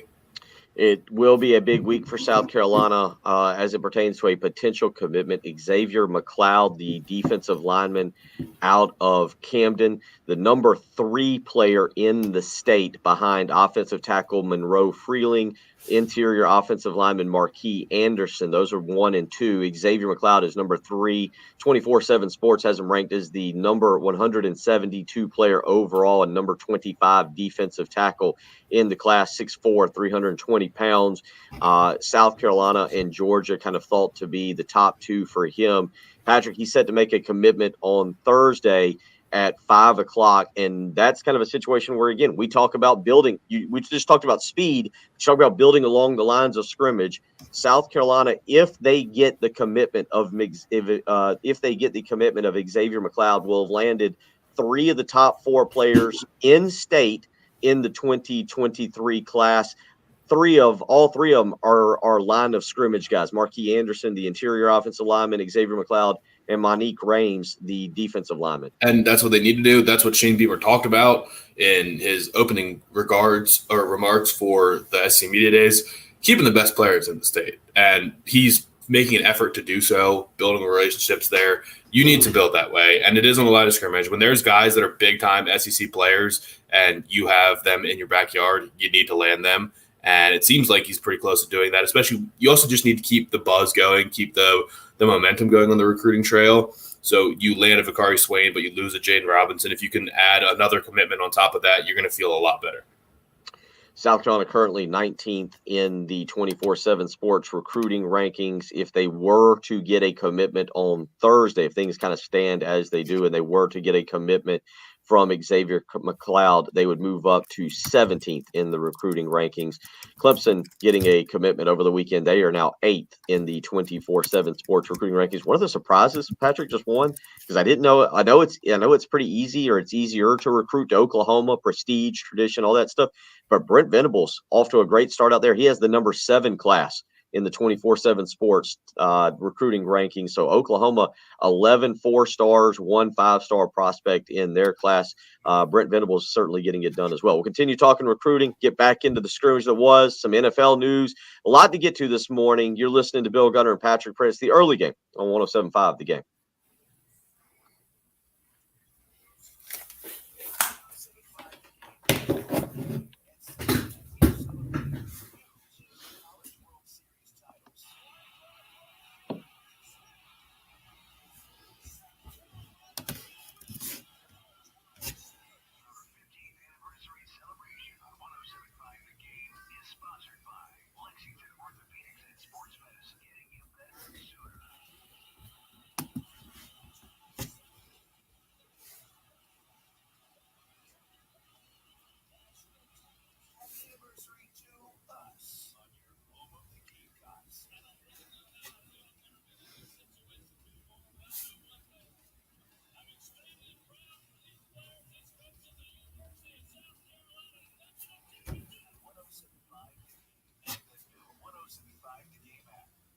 Going on vacation, it's a lot of fun. It's a lot of neat experiences. Got to spend time with the family, but man, I really missed the Sleep Number bed. Didn't get the great night of sleep that I get each and every night when I put that Sleep Number setting on 45. I wake up rested, refreshed. I'm ready to go, all because of my Sleep Number bed. And last week, Key West was a blast. It's a neat place to go.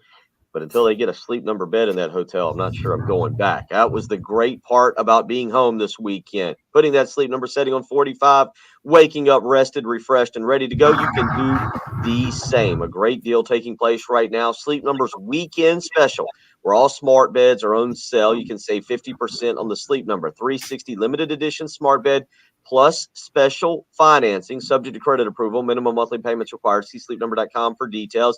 This deal ends today, though, August the 15th, and it's only at a Sleep Number store, 2 to choose from. One in Irmo on Harbison Boulevard across from Buffalo Wild Wings. The other in Columbia, 2 Notch Road across from Sand Hills Mall. You can visit them on the web, sleepnumber.com. Right now, it's the Sleep Number weekend special. All smart beds on sale. 50% on the Sleep Number 360 limited edition smart bed. And again, there is special financing involved as well. People ask, why choose proven qualities from Sleep Number? And I tell them, because every great day starts the night before. Make the switch to Sleep Number today. Find out what a great night of sleep is truly like.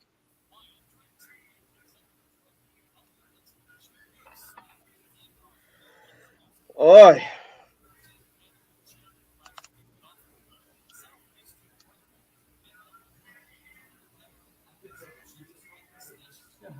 Thank you for helping us serve men, women, and children in need. Join us in transforming lives by donating $35 today at olivergospel.org.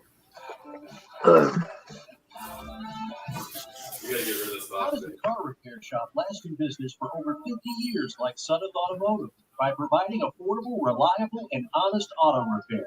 But if you ask them, they'll tell you it's their loyal customers who come back time and time again to entrust them with their car repairs. Well-trained technicians, service packages, and monthly specials. Oh, my goodness. Call or come by at 1410 North Millwood Avenue or make an appointment at sunnethauto.com. SC Department of Corrections is hiring food service specialists with a $7,500 sign-on bonus. Start a new career with great employee benefits today. Visit joinstdc.com for info. Sponsored by SC Department of Corrections, SCBA, and this station. Great news, Columbia. The special order $1 sales event is back at Galliana Chrysler Jeep on Greystone. For just $1 down, you can special order the exact Jeep you want. Plus, we'll give you a $1,000 special order discount. Special ordering not right for you? That's okay. We've got a huge inventory of new Chryslers and Jeeps below MSRP. Like 2022 Jeep Compass Latitude, leased for just $289 per month. That's right, a new Jeep for $289 per month. Don't make a $10,000 mistake. Special order the exact Jeep you want for just $1 down and $1,000 below MSRP. Or choose from our huge inventory and save thousands below MSRP. During the Make This the Summer event at Galliana Chrysler Jeep on Greystone. I-126 2 exit in Columbia. Call 779-7300 or GallianaSC.com. 36 months lease, $29.99. Sign purpose tax and tag includes $225 plus security deposit. 2022 Compass Sport. Stock number 29090. $4 down, $27.77 per month. $5 26 months at 0% fee. Offer subject to order. Expires on that. Hey, it's Terry Ford from 107.5 The Game, hanging out with I feel like I'm so far behind. I got 207 emails to go through later today. And I'm pretty sure the majority of them are spam. Never. We would never script any of this, Adam. No, fingers crossed. Pinky lock, whatever. We have really upped our commercial AV installation division. So we're Sound and Images is very big on installing all types of commercial. I basically just decided I wasn't going to do anything until today. So I feel like today is good. Like I didn't bother doing anything about trying to get ready for the week or anything. I was just like, we'll start fresh today. So now I'm looking at emails just from the last basically about 8 days. Nothing important. Nothing important, yeah.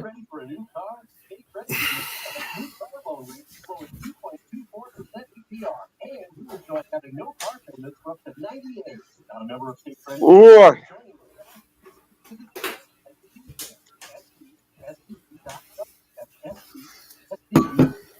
In the market for an electric vehicle, ask about additional funds for the purchase and installation of a charging station. Terms and conditions apply. Rates, conditions, and programs such to be changed without notice. Equal housing lender. State credit union is federally insured by the NCUA. All right. I got to make a decision. I'm drinking black coffee, too. I got to make a decision at some point. I'm going back to creamer.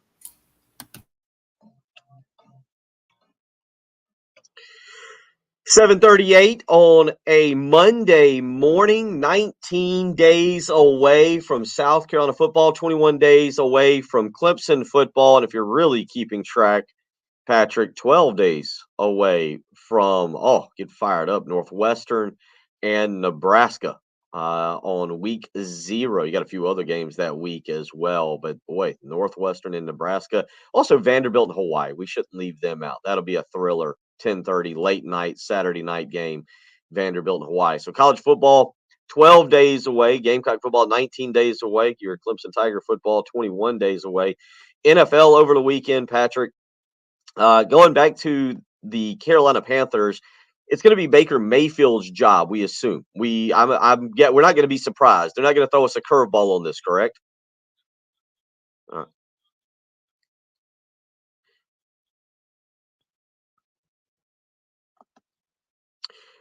On the flip side of that, Deshaun Watson got his first action in, almost 2 years, Patrick? Is that right? I'd have to go back and look. Watson had 5 passing attempts over the weekend, completed just 1 pass for 7 yards. But now it's starting to look more and more potentially like it's going to be a year-long ban, that the NFL ban is going to be a year-long. What do you make of this now for the Cleveland Browns? Because, man, I'm telling you what, that window of opportunity. Remember, we were the first on. Let's brag a little bit about it. We were the first on the Browns bandwagon with the bakery, with Baker Mayfield, with winning football games. And it just feels like in typical Browns fashion, yeah, you went out and made a big trade. Went out and got one of the best quarterbacks in the league, but he's going to be suspended for the year likely. And that's just going to, I think, put you further behind the 8 ball, unless you believe that, hey, they're going to get a great draft pick and maybe you're able to pair somebody pretty good with him.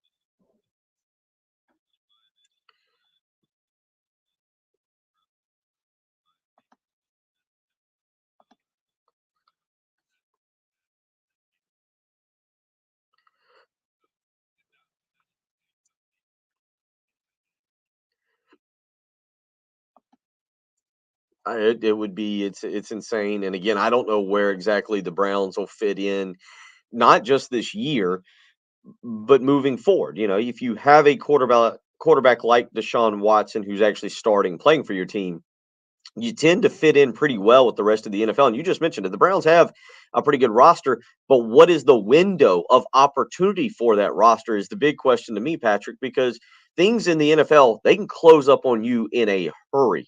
And if the Browns aren't able to put this thing together, I would say in the next 2 or 3 years, I think that window closes on you. You see the Rams. We talked about it last year. The Rams went all in. They go in to get Von Miller. They made they made the play for Odell Beckham Jr. They went all in last year. It looks like they're going all in again, maybe this year, maybe next year, this year, and then maybe next year. And then they realize at that point that they're going to have to completely start over.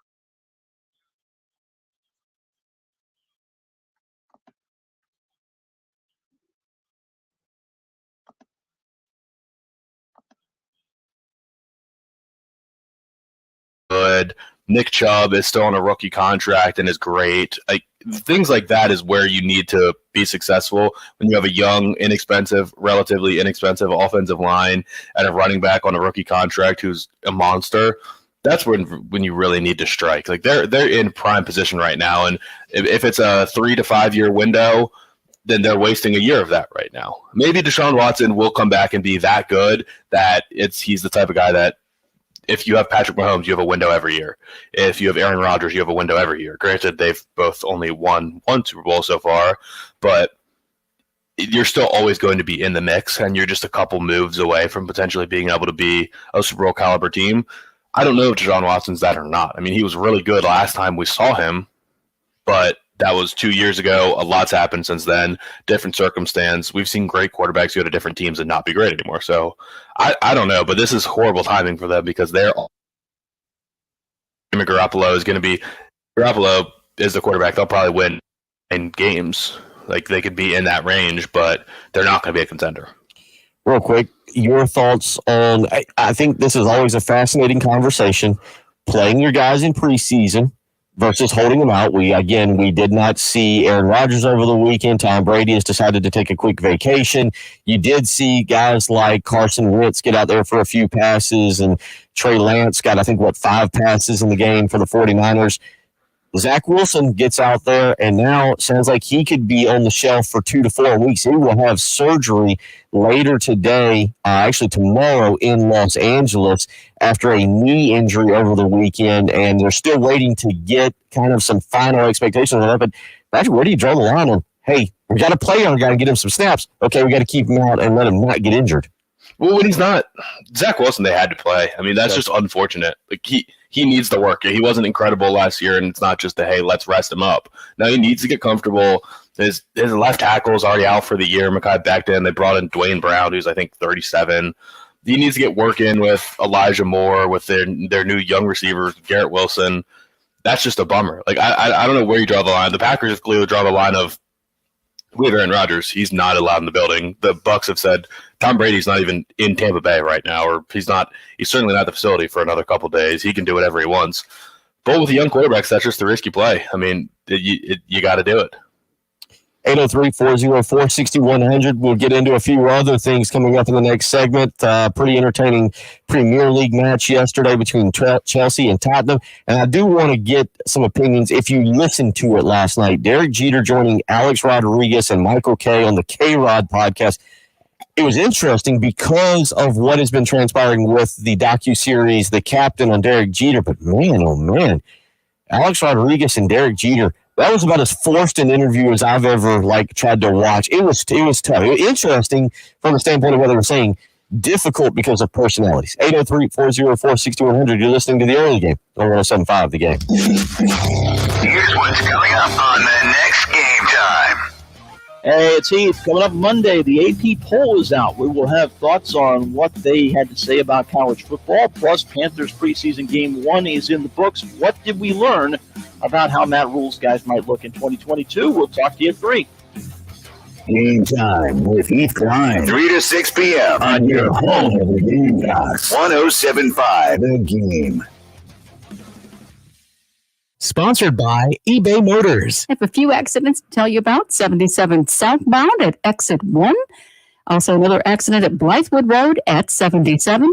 And another accident at Zimmelcrest and Amsterdam Drive. You might not have the biggest garage on the block, but with eBay Motors, there's 122 million parts right at your fingertips. Whatever you need, there's something that fits your vehicle. Air filters, tires, seat covers, and more. Get the right parts at the right prices. eBaymotors.com. Let's ride. Life matters. I was shocked as I went outside early one morning last week. It was, well, almost was, cool outside. Yes, I know it's still August, and to me, South Carolina is even hotter than my native Florida. I know summer here releases its grip reluctantly, and usually with a few parting blows, but it was actually pleasant for a few minutes. It reminded me that summer is just a season, and cool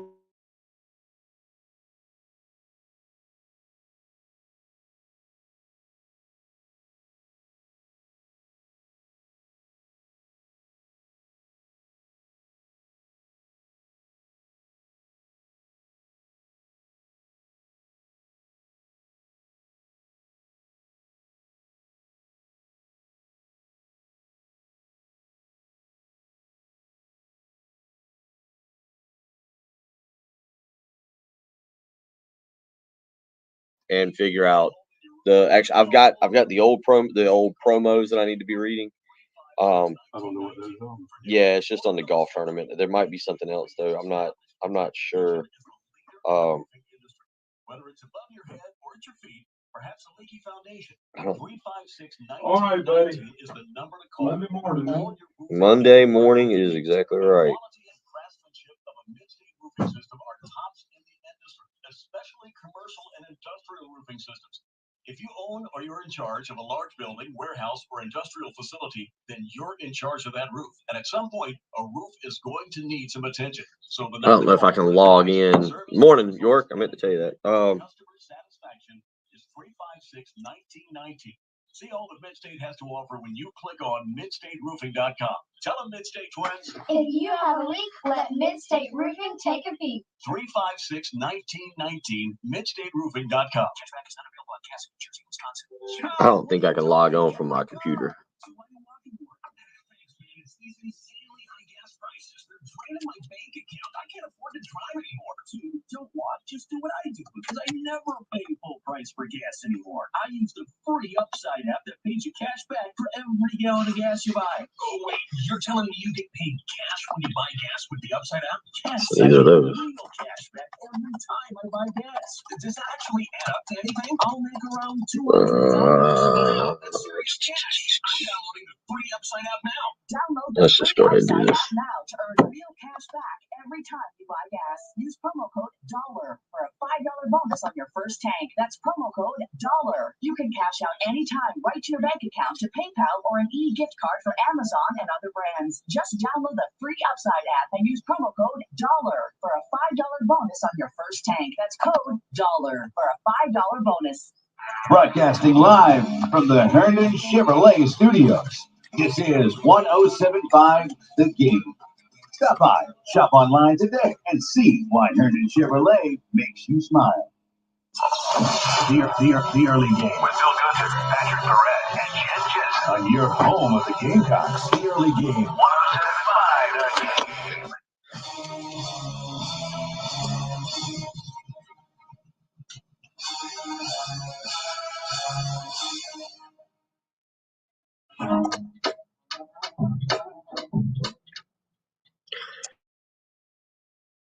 And 460-100. That's how you can join along this morning if you choose to do so. Bill Gunner, Patrick Perret. Coming up next hour, we'll get back into South Carolina's first preseason scrimmage of the year.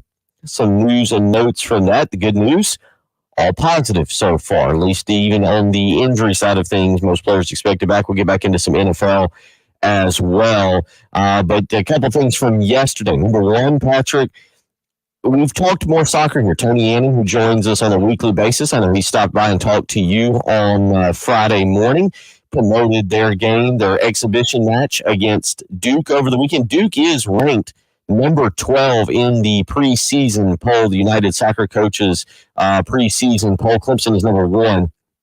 Clemson lost to Wofford over the weekend, again, exhibition match, so take it for what it's worth. But Tony Anning's team gets a 1-1 draw against Duke, Patrick, over the weekend. You had a chance to talk to Tony a little bit. No, he was excited on Friday to actually get to see his guys out on the pitch and what they could do and how they would perform. Not to use, I don't want to use an awful comparison, but it's kind of like watching a Frank Martin basketball team. Whole bunch of new guys that you weren't really familiar with, and that's what Tony Anning had to do over the weekend. Well, yeah, and a whole bunch of new guys that he just was able to start working with a couple days prior. Like I think they started the 9th and their game was on the 13th. 8th. So 8th and 13th, 5 days basically to get ready. That's not a lot of time. And soccer is also one of those sports where, I mean, you can't like sub on every possession, or in football you can say, hey, let's put this unit out here. Let's switch them drive to drive. It's a free flowing game, and kind of you might not get an opportunity to see how they would react to any given situation. Like in football, you can line up, hey, run this play. Does this group run this play better than this group? And you can kind of compare them like that. But if you say, I want to see how these two players connect in a situation where it's like a fast break, or I want to see how they play in this situation, it might not happen. Like it can be a slow moving game. You can not have possession very often or something like that. Like it can be difficult. So how do you even begin to evaluate that many players? You have to go into that game pretty good idea of what you're looking at first starting the lineup, but I'm not sure how much you can learn in that period of time. But clearly they hit the ground running, because able to draw a really good team like that with a group of all really young kids, pretty good start. They will have another exhibition match on Saturday night at 7:00 against Gardner Webb, and it's free to the public. Not that you need this to enjoy a good time, but they are trying something new where they do have beer and wine sales there at Stone Stadium. And I understood they had roughly about 3,000 people there on Saturday night. So certainly we want to continue to follow them and see their progress as they go through. Again, they'll have this week to train and get ready before they take on Gardner Webb on Saturday night. Thursday night, the women's team, Shelley Smith, will host Florida State, the defending national champions, at Stone Stadium. You can get over there for that, 7:00 game time for that. So some good soccer stuff happening. And Patrick, it was entertaining yesterday. Premier League is a different. I've gotten into it more so in probably the last year, right? And we're coming up on the World Cup, and the Premier League is obviously a big part of it. A lot of players. Chelsea and Tottenham yesterday. If you haven't seen the video, it was intense. Apparently, these are two incredibly serious. This is a very serious rivalry between these two. Tottenham usually does not win. Chelsea normally wins. Tottenham scored late. Questionable stuff there in that as well. Maybe some hair pulling was involved. But, Patrick, when you get two coaches that want to go toe-to-toe with each other, it makes any sporting event just a little bit more lively. Well, especially soccer, too, because we kind of look at them as soft, and they generally are. But when they're actually shoving time, there was legit blood boiling between those two. And I don't really know the backgrounds of the two coaches, Conte and Tuchel. But I do know they're both London-based clubs. Those two and Arsenal are like the three major London teams in the Premier League. So I think anytime any one of those teams play, it's pretty heated. But my favorite part was the ref running in and giving the coach a red card in the middle of a fight. like that's going to do anything. The game is over. He's in the middle of a fight and comes and gets a red card. So I don't know what that means. I don't know if that means he can't coach the next game or what. We'll have Tony Annan on later this week to discuss, get a little bit of breakdown, not just of his match against Duke, but of the Premier League over the weekend. I don't know. He said, I talked to Coach Annan late yesterday afternoon because I was not able to make it out to the scrimmage. I had a little family thing I was having to deal with, and he said, they got sent off, obviously, with red cards. So I'm not sure if they get a vacation from the next game or how that works. So we'll catch up with Coach. Tony's boys are in pretty much last place at this point. Newcastle? West Ham. No, Newcastle. No, Newcastle. You're right. They're actually doing well. Yeah, and I actually I watched some waking up now. This will adjust in a few weeks, and I am a college game day person. I like waking. I'm not going to sit here and lie and say that I'm like fully invested for 3 hours and I'm hanging on every word of Kirk Herbstreit or David Pollock or Desmond Howard, but I like having it on, so things will adjust. But waking up on Saturday morning, flipping on the television, catching a game on the pitch, and you mentioned it, Nottingham Forest, first time back in the Premier League in 23 years. Man, those fans were fired up. Yep, and they got to win. But in that, Newcastle, the Saudi-owned Newcastle, fifth in the standings right now. They're the richest club in the world. So a good weekend of sports as we really get cranked back up for fall. Gamecock football 19 days away. College football just 12 days away. We'll get back into some college football discussion in hour number 3. You're listening to Bill Gunner, Patrick Perrette. It's the early game on 107.5 The Game. Celebrating our 15th anniversary, Columbia's Sports Talk Station, sponsored by Lexington Orthopedics and Sports Medicine. WNKT FM, Eastover, Columbia. 107.5 The Game. A Cumulus Media Station. This update is sponsored by AAA Heating and Air, home of the $1,500 buyback. AAA Heating and Air must clear out its warehouse before new government efficiency regulations go into effect in 2023. No deals will be turned down. Call today to get a new unit tomorrow. 803-677-1500. AAA Air when you need us. AAA Heating and Air. I'm here with Jacob Crowder, known to our listeners as the Mortgage Guru. We're all hearing about mortgage rates right now. Jacob, what's the market telling you? Now more than ever, it's important to know your mortgage banker. When working in a volatile market, it's important to be well informed and have the ability to move quickly. Working with a local bank gives you access to bank products and superior service. Here at First Palmetto, we have your best interest at heart and have the ability to get the job done. Call me today, 803-719-1005, or email me at jcrowder@firstpalmetto.com. That's good stuff, Jacob. Tell me more. We are still seeing a competitive purchase market. Having a strong pre-qualification from a local bank goes a long way with a tight market. With housing supplies still being minimal, we're doing a lot of construction loans. If you're looking to buy land and build on it, or if you're looking to build on land you already have, we're a great resource for construction loans. Call us today to discuss how we can help you. 803-719-1005 or email at jcrowder@firstpalmetto.com. In times like these, you need an expert. Call the Mortgage Guru, Jacob Crowder, 803-719-1005. First Palmetto Bank is an equal housing lender, a member of FDIC, and all loans are subject to approval. My NMLS number is 198432. Uneven sidewalks, pool decks, or patios? Canty can repair them for just a fraction of the cost of replacement. Call Canty Foundation Specialists today for your free estimate. Canty can fix it. Uneven concrete can be a dangerous tripping hazard leading to injury. Call the experts at Canty to permanently repair your sinking or cracked concrete. Call 753-1495 or visit CantyCanFixIt.com. Canty can fix it. Well, friends, the Midland's best kept secret is no longer a secret. The secret's out there. Charwood Golf Club is the Midland's must-play golf course anywhere. If you want pure golf, no pool, no tennis, and no drama, the Wood is for you. Not only is Charwood a great golf course, it's home to the 107.5 The Game Fall Classic. Charwood is family owned and professionally managed for over 40 years, and from their fast greens to cold beer and good times, Charwood, affectionately known as the Wood, is calling you. Visit them on the web, charwood.com. Hi, everybody. This is Woody Wyndham here to talk about Pioneer Tree Service, Guy Gant's company. Guy Gant's not with us anymore, but his girl. Hold on, I'm trying to get logged into something. Yes, I know. Planting, tree bracing, raising tree canopy, stump grinding removal, storm damage services, property cleaning. Never should take vacations. Right-of-way maintenance. You got to get in touch with these people. 803-794-8253. Let me give you that again. 803-794-8253. Call right now and get a free estimate. Most challenging jobs, Pioneer Tree Service. You're going to want to call somebody you can trust, and that is the Gant girls at Pioneer Tree Service. 794-8253. Or find us online at pioneertreesc.com. Call Pioneer Tree Service. Free quote. It's the Love Chevrolet countdown to Gamecock football. 19 days till kickoff. Your trusted family-owned dealership since 1961. Get the vehicle you want, not the one you have to settle for. Love Chevy, I-26 in Harbison at lovechevy.com. Find new roads.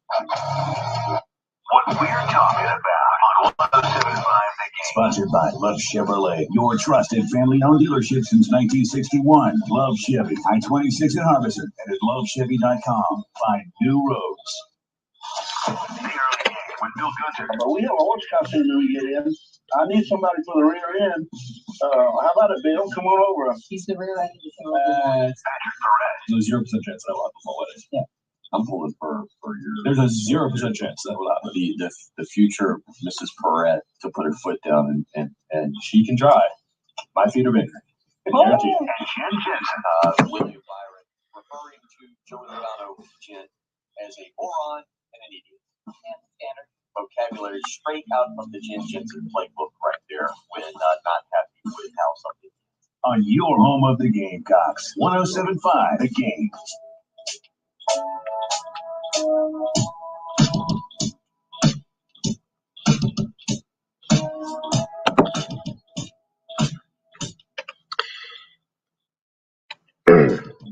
8:01 on a Monday morning. Bill Gunner, Patrick Perrett. For a lot of them, Patrick, a lot, not all. This is it. This is the final day, like for my two, for Ansley and Austin. They start school tomorrow morning. So I'll actually be out tomorrow morning. Not really a vacation because I'll be getting them up, going to the first day of school, and then I'll be back on Wednesday, and no more vacations until sometime around Christmas. But tomorrow morning will be the final day off, I guess. That's the way to label it. I'm not sleeping in tomorrow morning. I'll be listening and may actually just call in and harass you on the phone lines. I better get ready. I didn't know that. Yeah. They would love that as we're going through just a play-by-play of going through the pickup line or the drop-off line first thing in the morning. So you remember any specific first days of school from your time, or were they all run together? They're all the same. No, they all run together. It's just you get excited to pick out your best outfit, and I'm trying to think. Like, I know I was nervous for the first days of like middle school and high school. The switching classes thing was really intimidating, but I think we kind of ran through and practiced everything first. So I was pretty okay for the first day of school. First day of school is fun though because it's just seeing friends that you haven't seen in a little while. And syllabus day, so you don't actually have to do any learning. Yeah, that's so a lot of kids tomorrow morning. If they're not already heading back now, a lot of them tomorrow morning will be popping up. Again, I know that my two will, so we will get school started. Once school gets started, it's that time. Coming up this weekend, it is did you get an official answer from Chris Deering on Friday on what we call this weekend? I know he is adamantly against week 0.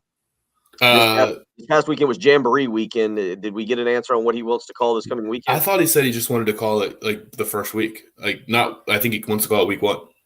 Okay, week 1. So that's fine. So we will catch up with Chris Deering on Friday morning to get his thoughts and his take on high school football, which gets going this coming weekend. It'll be more NFL preseason this coming weekend. The Panthers head up to New England to take on the Patriots. You've got some other preseason NFL games, and we'll start back on that, and then we'll head over back to college football, Patrick. But preseason this weekend, and again, I don't know what you could take. The Baltimore, do we continue to take away the Baltimore Ravens are just they're the preseason dynasty? I think is it now? 21 straight, is that right? This was this, yeah. All-time record.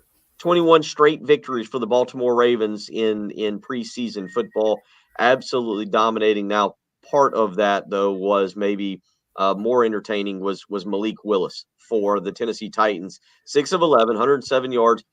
But of all the rookie quarterbacks, he was the one I kind of came, even though passing-wise not maybe the same as Sam Howell, Malik Willis was the one I kind of came away with going, Titans might actually have something here. Well, in a underwhelming QB class, there was a reason that he was a lot of people's favorite quarterback, or the only one. Before the draft, he was the only one, or I think maybe him and Kenny Pickett were the favorites to be the first quarterback taken, or the only first-round picks. Everyone else was kind of borderline, and it ended up going totally different, where Kenny Pickett only first-rounder, Malik Willis third-rounder, and Sam Howell ended up falling all the way to the 5th. So it was kind of crazy how the draft actually unfolded, and clearly none of the teams were in love with any of these players, but Malik Willis was a lot of people's favorites because he has just by far the best tools. Sam Howell played pretty well for Washington, had a couple of rushing touchdowns and showed that he's a good athlete. He does have a strong arm, but Malik Willis is sort of a different level of athlete and a different level of arm strength. So seeing him flash it just a couple times was nice, and I'm sure Tennessee fans and Washington fans are both the irrational ones are going to say, look at what this guy can do. He has to be the starting quarterback. And that's kind of what the preseason is good for, is allowing players to make one play and fans try to extrapolate it and say, this is what they're going to do every single game if they're a starter. This is why they need to start. So it's actually probably good for the Panthers that Matt Corral didn't give them anything like that. Now, on the flip side of that, and you kind of just mentioned it, Sam Howell, a pretty good weekend for your Commanders. But I know you're not a Carson Wentz guy, but you'd like to see Carson Wentz get you through at least the first half of the season, let Sam Howell develop a little bit, or you just throw him to the Wolves and get Sam Howell out there? No, I mean, Carson Wentz has to be the quarterback this year. Like, you have to give him a shot. He's clearly very talented. He's big, physical, and was the best quarterback in the league for a Super Bowl winning team season. He's just been terrible since then. and he's now his third team. He wasn't terrible last year. I should take that back a little bit. He was just very, very inconsistent. But his end of the season last year was basically changed. I don't want to say basically changed the narrative, but especially the loss to Jacksonville. I think it was 26-11, if I remember, the ugly final game where if they win, they're in the playoffs. Instead, they lose to Jacksonville, and that was just atrocious. And that, because if Carson Wentz wins that game and they go to the playoffs, he's probably still in Indianapolis, isn't he? Yeah, I mean, he threw 27 touchdowns and only 7 interceptions. In 2020, he was horrible for the Eagles when he got benched with 16 touchdowns and 15 picks. But for the most part, for someone who's known to be an interception machine, and that's sort of the perception of him, he did. In his last take out the 2020 season with the Eagles, he was 27 and 7 and 27 for touchdown interception ratio, which is probably think he's probably like a 25-15 type of guy. But no, he's actually fairly well taken care of the ball.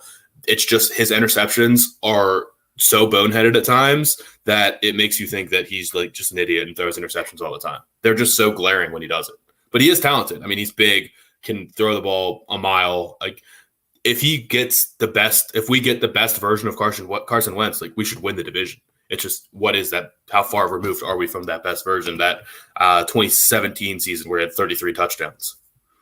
Couple other just Gamecock related news and notes mentioned JJ Enagbare having a very good weekend for the Packers.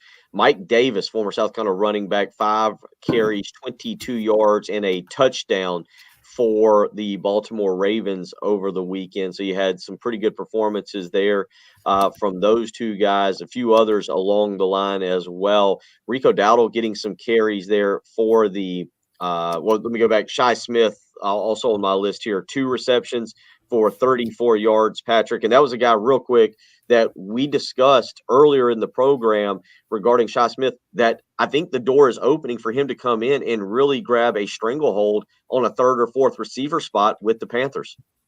Yeah, 3rd or 4th. I mean, he's going to have an opportunity to be in the mix, like for sure. He should be comfortably making that team at this point. There is a couple guys ahead of him, probably. Terrace Marshall, I'm sure preseason wise, is probably ahead of him. Rashard Higgins is probably ahead of him on the depth chart.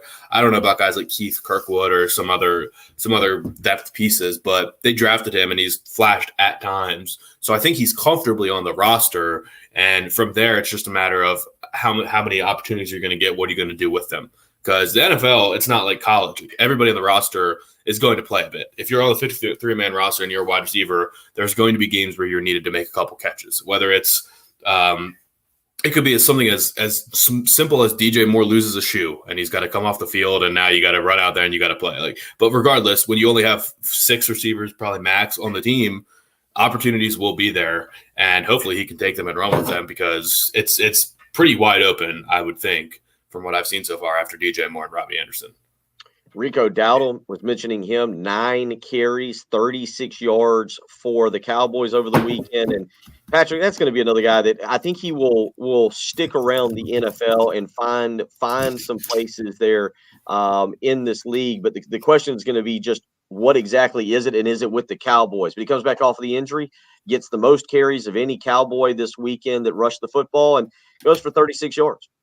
Yeah, is he going to get a second contract is kind of the question, or what's it going to be? Is he just going to be like a 1-year league minimum guy bouncing around as a third stringer? Because in a way, it might be an unfortunate spot. I go back and forth on, is Dallas a good spot for him? Because one, he's behind Zeke and Tony Pollard. So he's behind a legitimate workhorse that gets the majority of the carries. And Tony Pollard is the change of pace guy that has been really good pretty much every time he's played, to the extent that Cowboys fans wish that he could just be their starting running back. So is it best for Rico Dowdle that he's the third string and not having to get touches a lot, but when he does play, it's in the preseason against backups and he looks really good, or every once in a while he can come in and make a couple plays? Is that keeping him alive in the NFL, keeping his career alive because we're only seeing flashes, but when he flashes, he looks pretty good? Or would he be better off with like a Ravens or a team that runs the ball a lot, or the 49ers, and maybe stat padding a little bit, but he's getting banged up and he's just one of many? Like, I don't know how to properly rank him amongst NFL running backs or know how he's looked at in league circles, where when his contract is up in Dallas, if Dallas decides we just want to get another undrafted free agent because it doesn't matter. He'll just play behind Zeke, and he's not going to touch the ball anyway. So why waste money on that position? Will Rico Dowdle then be able to go get a contract to be like a second running back somewhere? I don't know. 803-404-6100. Just a couple other stats from the weekend. Damiere Byrd, 1 reception for 20 yards in the Falcons game. And Kevin Harris scores a touchdown for the New England Patriots, but doesn't do a whole lot more after that, Patrick. I didn't get a chance to really watch the Giants and the Patriots. Kevin Harris, 6 carries, 9 yards, and again, 1 touchdown there for New England in that game. Bailey Zappi, though, was actually pretty solid. That's a guy that a lot of people kind of talked about in terms of, again, the draft and quarterbacks. Zappi, 19 of 32 for 205 yards, a touchdown, and interception. He got a lot of run in that ball game, and maybe he's a guy that you keep an eye on down the line, whether it's in New England or somewhere else. I talked about this a little bit last week, but their offense is a mess right now. They do not have an offensive coordinator. They have Joe Judge and Matt Patricia, and apparently Mac Jones, according to reporters, has not looked good. Maybe something does happen where it just starts to fall apart, and Mac Jones is just losing confidence in the offense, and just overall it's not working, and they decide, Mac, you're not benched, but we are going to sit you down and just you need to recuperate, recalibrate, and Bailey Zappi will get some chances. I'm expecting Bailey Zappi to play during the regular season this year. What he'll do with that is a mystery, but he put up just absolutely monster numbers in college, and it was a lot attributed to the offense, but he is a big kid with a strong arm and can kind of make all the throws. He's just not a great athlete. I could see it. I can totally see the situation where he's out there playing this year. One other note to pass along is Quandre White, in case you missed it, got 1 carry over the weekend for the Miami Dolphins. He had -5 yards rushing. So several Gamecocks there playing this past weekend in preseason games. We'll continue to talk about that throughout the week as we count down. Again, you can see Kevin Harris on Friday night as they take on the Panthers up there. A chance to see a couple former Gamecocks, Shi Smith, Kevin Harris, in that ball game. We'll talk a little bit about the scrimmage that took place over at Williams-Brice Stadium. Shane Beamer talking about it afterwards. Few injuries, nothing significant. We'll continue talking about that. You're listening to the early game on 107.5 The Game.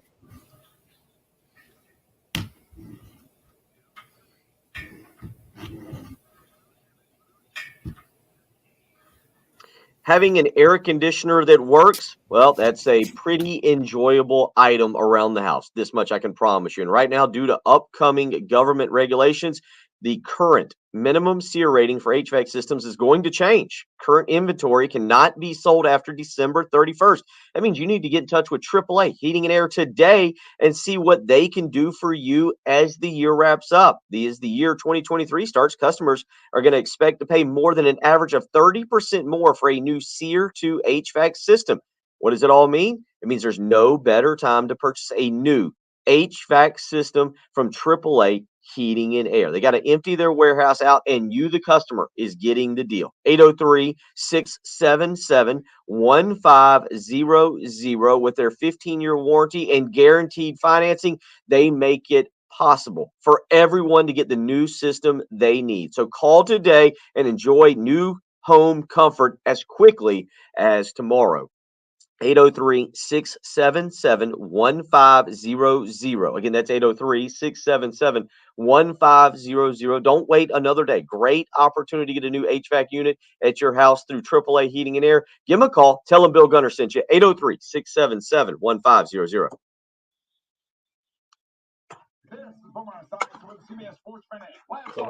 What up? All right, so I'm in. But then there's nothing there for me. What are you looking for? Well, the promos For us. Not use this. That's up there. Promos like the golf tournament, or I would assume maybe you sent me something I need to cut, or this is what I'm saying. Like I got. All right. So I got here. All right. All right. So click promo order. Welcome to AutoZone. What are you working on? Starting trouble. No one likes that. We'll get you set up for some stronger starts. You might just need a fresh charge, and we'll take care of that free charge. But if I have a family 4-pack for Fireflies tickets for tomorrow. So you want me to give a family 4-pack of Fireflies tickets away right now? Yeah. All right, tell Ed. Okay. All right, I'll mess with this afterwards. I got to get with. Yeah, because we're supposed to have a promo for the golf tournament, The Ryan Brewer auction is Friday. Well, see, that's what I'm looking for. And thank you. All right, go to office.com again. And then go to. Hold on, let me do this real quick.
In a family 4-pack of tickets to check out the Columbia Fireflies tomorrow night, Segra Park. A family 4-pack of tickets. They're taking on Annapolis. That's what Josh Young, our trusty sales guy, just told me. 803, don't call AAA Heating and Air. That would be the wrong people to call. 803-404-6100. AAA Heating and Air will help you with your heating and air unit. We will give you a family 4-pack of tickets right now. Caller number 5, Mr. Bird. Let's take caller number 5, family 4-pack of tickets to the Columbia Fireflies tomorrow night, Segra Park, so you can have the kids go to a little first day of school, then take them out to a Fireflies game tomorrow night. Caller number 5 right now will win a family 4-pack of tickets to the Columbia Fireflies tomorrow night. Give us a call. Mr. Ed Bird will take the phone call. We'll get you signed up, get you some tickets there to go see the Fireflies. Also want to remind you, coming up next Friday, August the 26th, we will be out at Charwood for the 107.5 The Game golf tournament. You need to get signed up now. So, last year, we actually filled up completely. People are so excited to come and play golf with all the great folks that listen to 107.5 The Game and all the great people here that it completely ran out of spots. So go ahead, call out the Charwood today. It's $100 per person, $400 per team. We'll have breakfast. We'll have lunch. We got so much going on. We'll have cash prizes.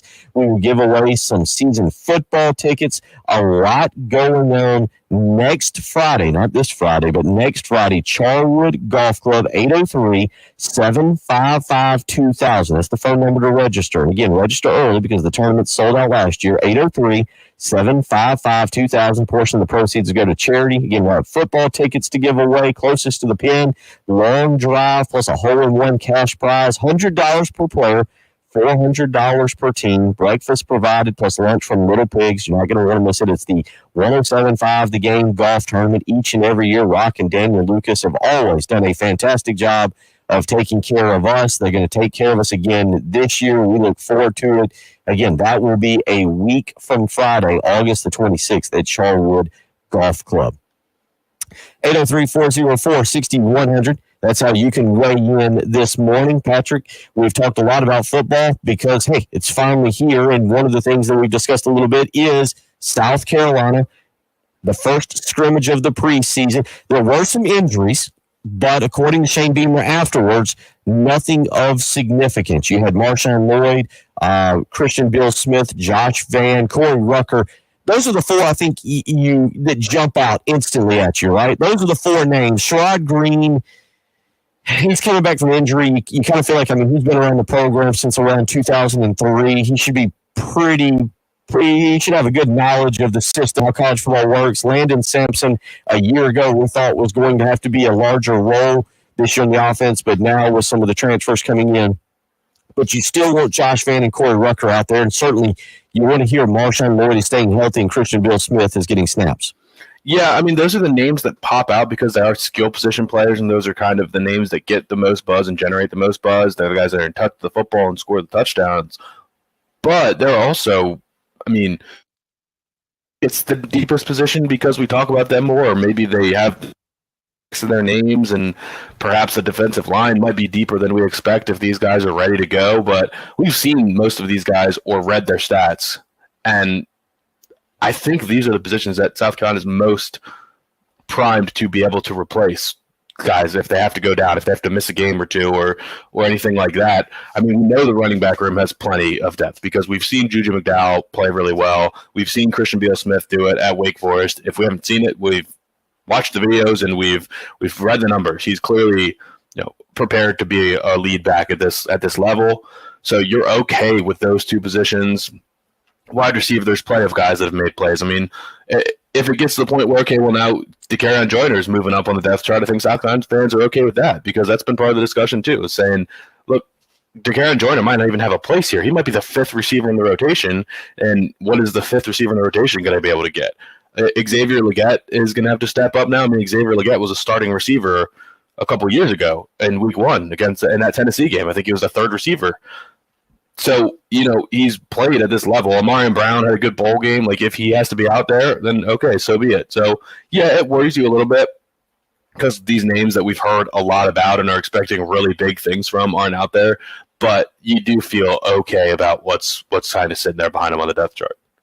803-404-6100, or you can be a part of the program. Wide receiver is going to be, I think, one of the more scrutinized positions on the roster this year because it feels like, obviously we talk about Spencer Rattler coming in and the former Heisman candidate, the former thought to be number one pick. So much about that. And he's going to be analyzed, and every pass is going to be broken down and everything he does. But Patrick, because of the amount of I think the unknown talent, like Spencer Rattler did it at Oklahoma, and he did it for a coach that's kind of developed the quarterback whisperer guru title in Lincoln Riley. So it's just kind of assumed, okay, Spencer Rattler is going to be really good. Juice Wells, Corey Rucker, these are two guys who obviously had really good stats at their previous stops, but it was James Madison and Arkansas State. Now you bring those guys in and you pair them with Josh Vann, and I feel like that's going to be one of the more scrutinized positions that Justin Stepp is going to have to kind of mold, and that is the downside to having Corey Rucker out during one of his first scrimmages. You want to see, I'm sure Justin Stepp and Shane Beamer want to see how he fits into the offense. Marcus Satterfield wants to see how he can utilize him in certain situations and not having him. I don't want to, it's not a red flag yet, but you want him back this week. Yeah, you do. And wide receiver will be one of the more scrutinized positions. It's just when you have that much depth, but none of it is, super established. Like, it's not a lock. Texas loses Isaiah Nayor. He was expected to play pretty much every snap with Xavier Worthy across from there. They have two guys that those are going to be the starting two receivers. There's no question for LSU or Ohio State saying, look, Jackson Smith-Njigba and Kayshon Boutte are going to be out there on every single play. South Carolina doesn't have that, and it's going to be scrutinized from the rotation. If one guy's not having a big game, then South Carolina fans are going to come in and say, well, why didn't you play this guy? This guy was just sitting there on the sideline. He could have made plays. This guy didn't do it. So it's going to be tough, but it's made even more tough when you don't have your top guys out there. So until we hear something that leads us to believe that this is a very bad sign, I think it's just a wait and see sort of approach. There's been no indication that any of these guys are going to miss games. So for now, it's just a wait and see. Other guys are getting work, and it is what it is at this point. We are hitting that time of year where we overanalyze pretty much anything and everything because, well, we're excited. College football season is just around the corner, and quite frankly, we're all excited and ready to see something actually happen. You want to analyze all the things that we've talked about with Wells and with Rucker and with Stogner, these new guys, with Spencer Rattler. Yeah, now we start to get overly excited and overanalyze each and every little thing that comes up as it pertains to those guys. And Patrick, again, we're not going to – we'll get the videos, right? You'll get the great little videos from Gamecock football. We'll get the Welcome Home series on Wednesday night. But there's still going to be a lot of, I think, suspense. There's going to be a lot of interest in what this – especially after last year with that offense, with Marcus Satterfield. A lot of interest in what that offense looks like on opening night against Georgia State. And to an extent, with that in mind – I get it that you're likely to have back-to-back top 15 games after that, Arkansas and Georgia. I don't know how much. Georgia State's not a bad football program. You can't go into that. This is not going to be Eastern Illinois.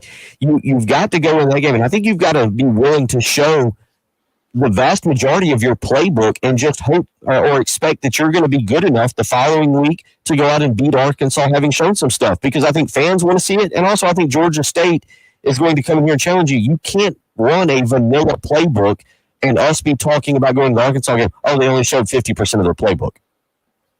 Well, the fans wanting to see it shouldn't be part of the equation. I think some of it is you've seen it. They do that. One thing that's happened is the excitement and the buildup and getting.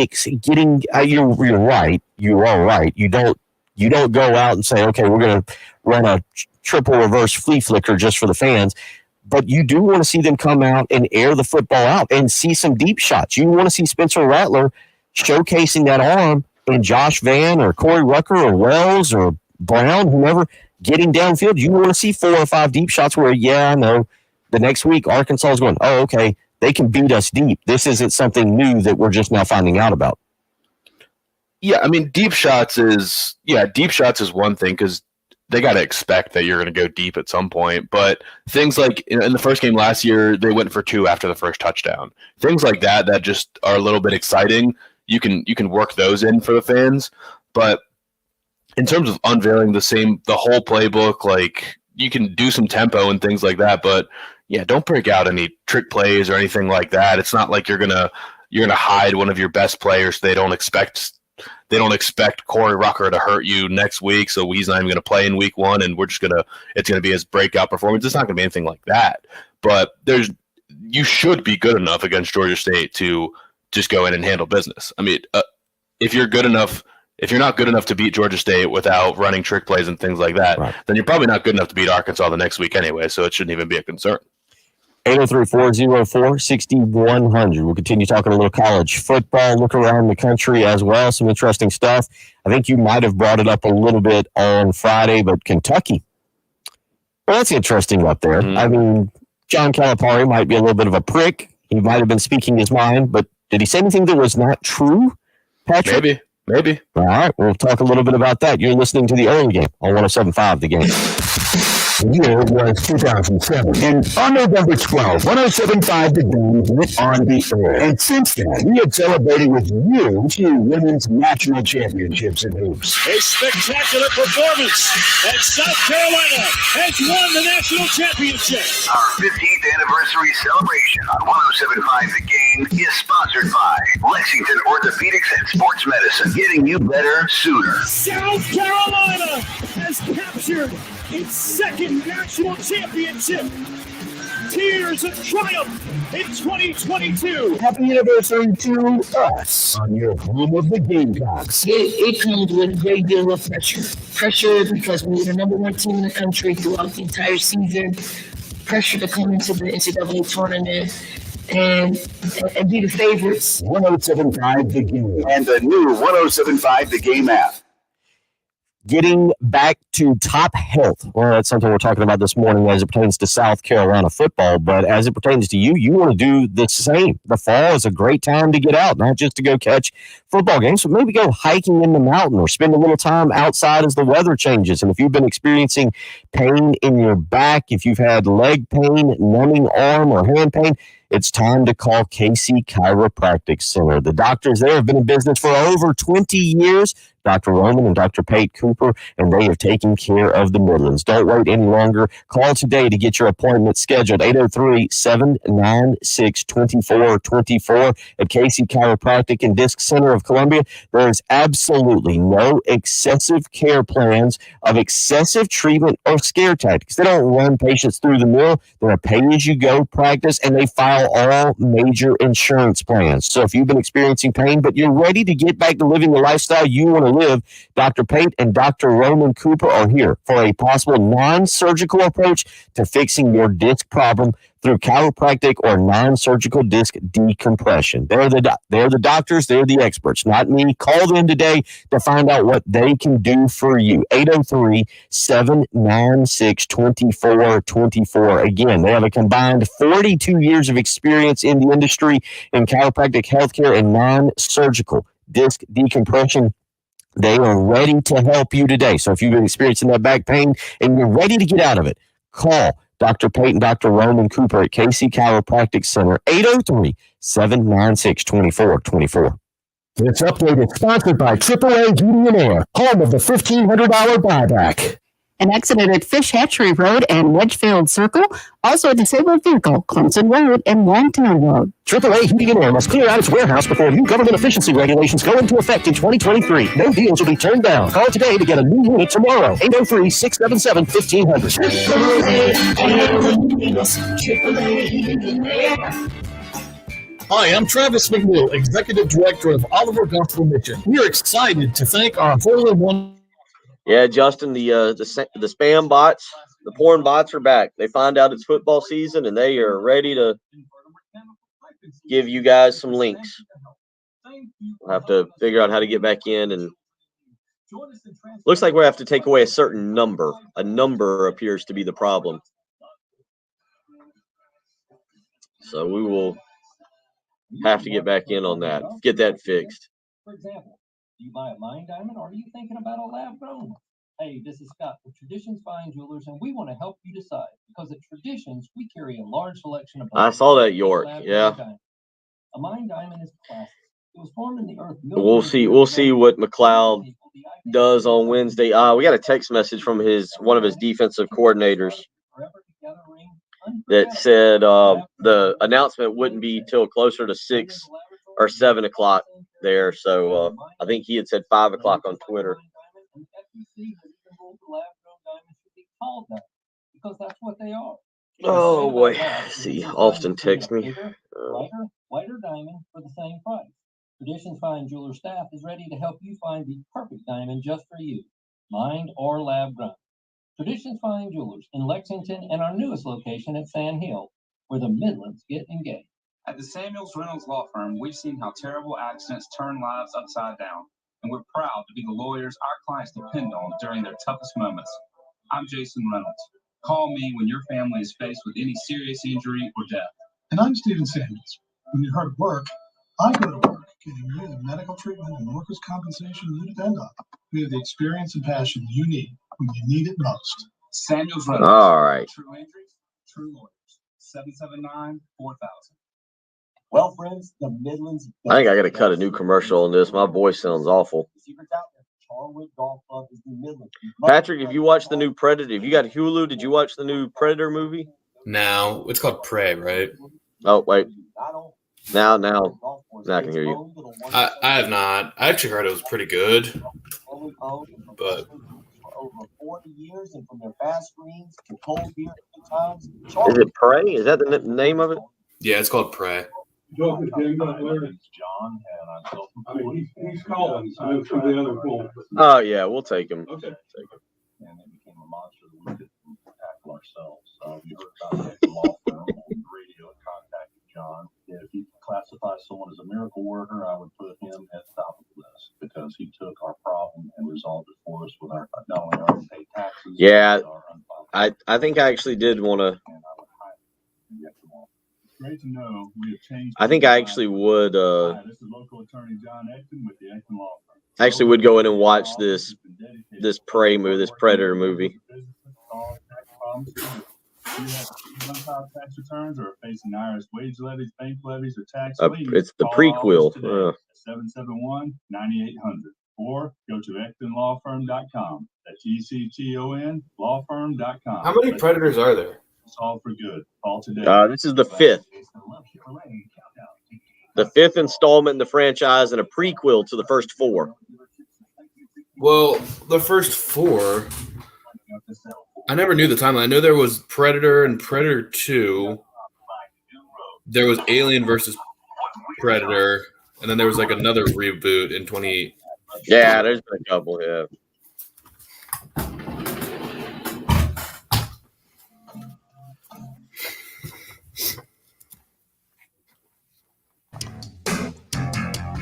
$803-404-6100. You can be a part of the program this morning if you want to do so. Obviously, talking a lot of football, not just college, but NFL as well, since we have had a busy weekend of preseason football. We'll have high school football coming up this coming weekend. We will have another South Carolina scrimmage, and we'll have more preseason football. But we want to remind you, again, coming up a week from Friday, we will be out at Charwood Golf Club, where you want to come and join us for our 107.5 The Game golf tournament next Friday, not this Friday, next Friday, August 26th at Charwood. $100 per player, $400 per team. So if you've got just yourself, or if you got two guys and two girls, or whatever it is, you want to come out and hang out, we'll put you on the team. We can do that. It's $100 per player. You'll get a breakfast plus lunch from Little Pigs. We'll have closest to the pin challenge, long drive prizes, a hole-in-one cash prize. We'll give away football tickets, all kinds of things going on. Call Charwood today, 803-755-2000. Again, it's 803-755-2000 to register. Rock and Daniel Lucas do a fantastic job out there at Charwood. We are excited to be back out there August 26th for our 107.5 The Game golf tournament. Start talking a little college football. I want you to wear your team apparel that day. Yes, even if you like to wear that orange-colored stuff that's got a white kitty paw on it, we will allow that as well. 803-755-2000. Call today to register for the 107.5 The Game golf tournament. Speaking of which, recruiting news, I did get a text message in from Coach Gillespie, co-defensive coordinator at Camden just a little while ago. He was giving us an update. Xavier McLeod, the number 2 player in the state of South Carolina, number 3 player in the state of South Carolina, defensive lineman, put out a tweet yesterday that he will be making his announcement, his college decision, on Thursday. He had put in the tweet that it'll be at 5 o'clock. Coach Gillespie letting me know it'll be more likely be between 6 and 7 o'clock, Patrick, is when Xavier McLeod will make his announcement. And kind of going back to what we mentioned, keeping not just good players at home, but keeping guys along the lines of scrimmage at home. And the line of scrimmage, especially that defensive line. South Carolina got gashed last year trying to stop the run.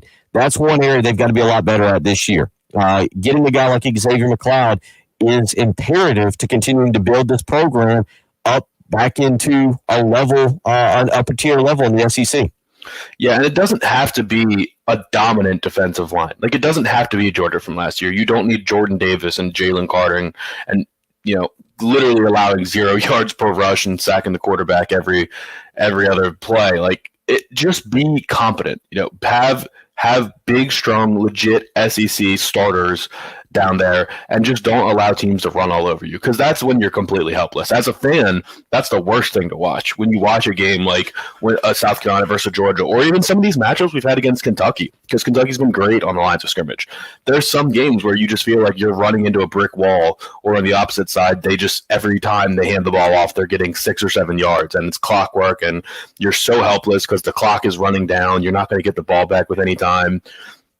If they have a long extended drive and then you get a quick 3 and out, then you're just doomed. Like that is where you need to be able to avoid that. Just be competent. We're not asking for, crazy sack numbers or anything like that either, but legit big time SEC caliber athletes on both lines of scrimmage. And I think this is the first class in a while where you feel like you've gotten a handful of them, and you can actually feel some legit momentum building on that side of the ball.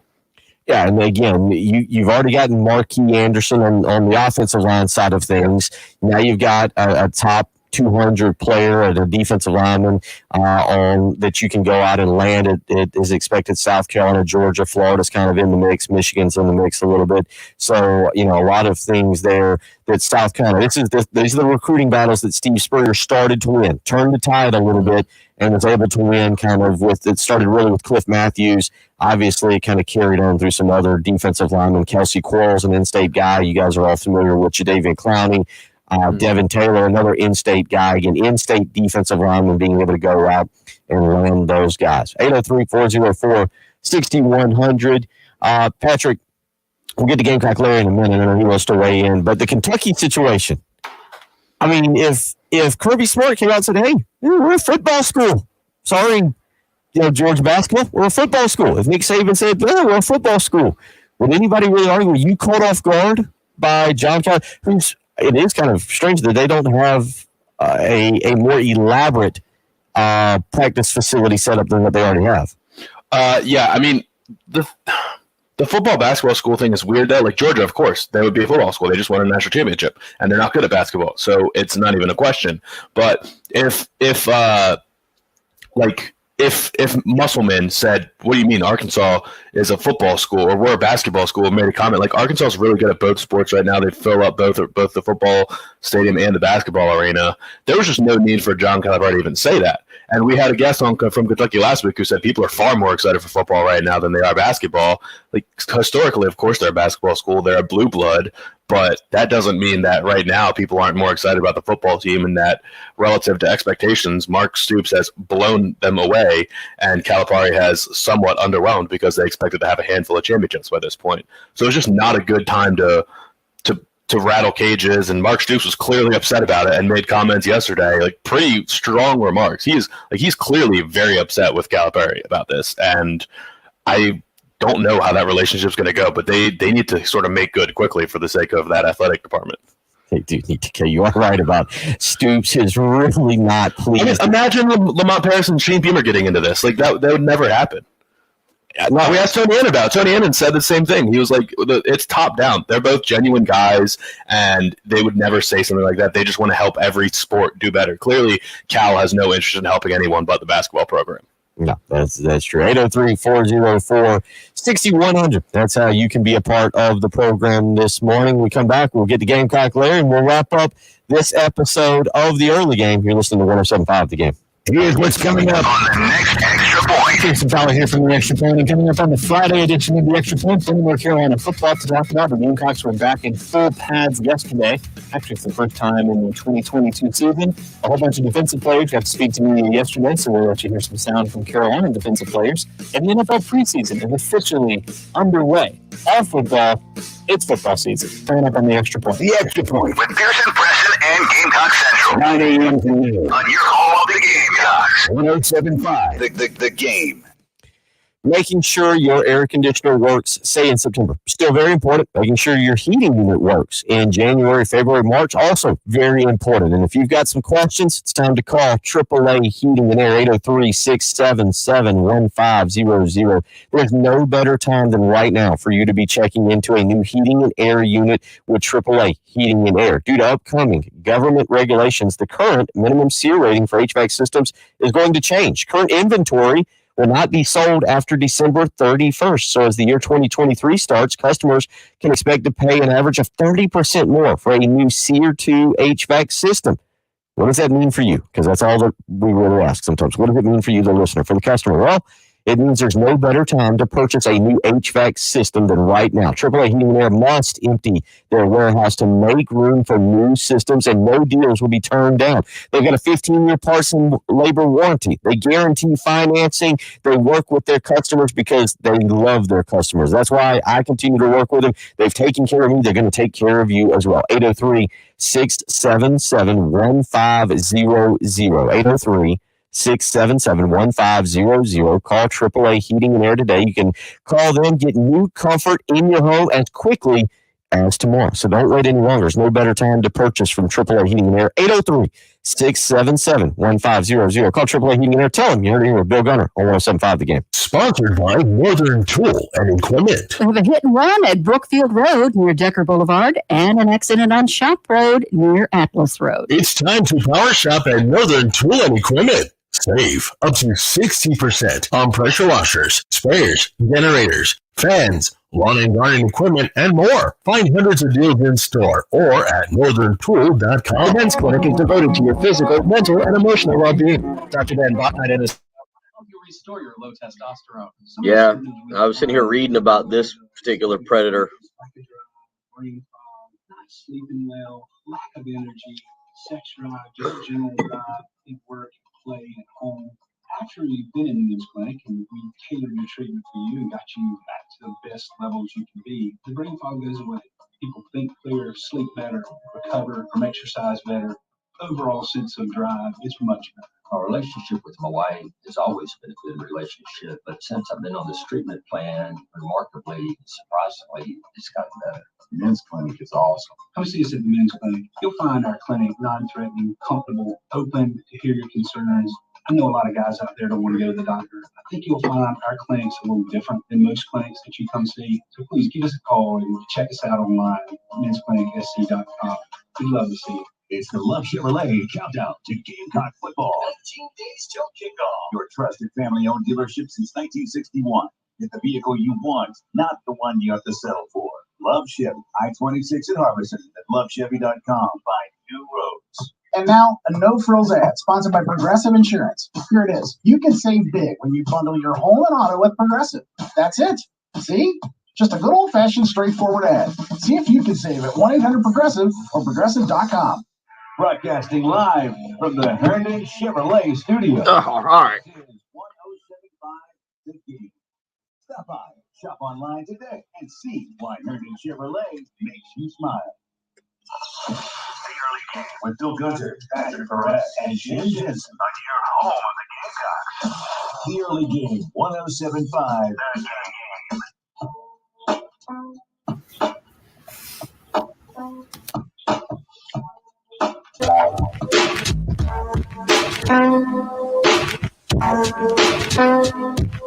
803-404-6100. That's how you can weigh in this morning as we wrap up the Monday morning edition. Pearson Fowler up next, and he will get you to noon. Then Jay, Terry, and Tommy from noon to 3, and Heath Klein back today from 3 to 6. Let's get out to the Love Chevy phone lines. Gamecock Larry wants to weigh in this morning as we talked a lot of football. He should be an extremely happy man. Extremely, extremely happy. How you feeling this morning, Gamecock Larry? I'm feeling good, Bill and Patrick. I just hope you two can run everything as smooth as Patrick and Jennifer ran it last week. Everything perfectly fine. But let me tell you, we done talked almost 2 hours about NFL. I don't care about the NFL. It's time for college and high school football in South Carolina. It's time to talk Gamecock, Buckland, Casey, Gilbert, and all them, and all you people. Get ready, because Gamecock Larry is feeling fine. I'm going to get a notebook out in a minute. I'm going to write a few things down. I want to call early in the morning about let Bill know. It is trash talking time. I know Gamecock Larry spelled the best he spelled in 3 weeks. 3 months. And if the good Lord will, I will see you out there at on the 26th, Bill, I'm coming after you too, buddy. I'm going to talk trash. I feel good. Feel like a Gamecock fan should. Go Gamecock. Okay. Talk to you later. All right. That's feeling good like a Gamecock fan should. Thought we talked plenty of South Carolina football. I didn't think we'd spend 2 hours necessarily on the NFL, Patrick. He made his first 6 weeks prediction last week, 5-1. Oh, first 6 weeks. Uh-huh. Who do you think he had us losing to? Arkansas. Yep. He respects Arkansas. He does. Yeah, does not respect those Georgia Bulldogs who just won the national championship, but he's got a lot of respect for Arkansas. Sam Pittman is. I listened to Sam Pittman again. I don't know, last week when he was doing an interview with SEC Network. Sam Pittman is hard to not like, right? Like Sam Pittman.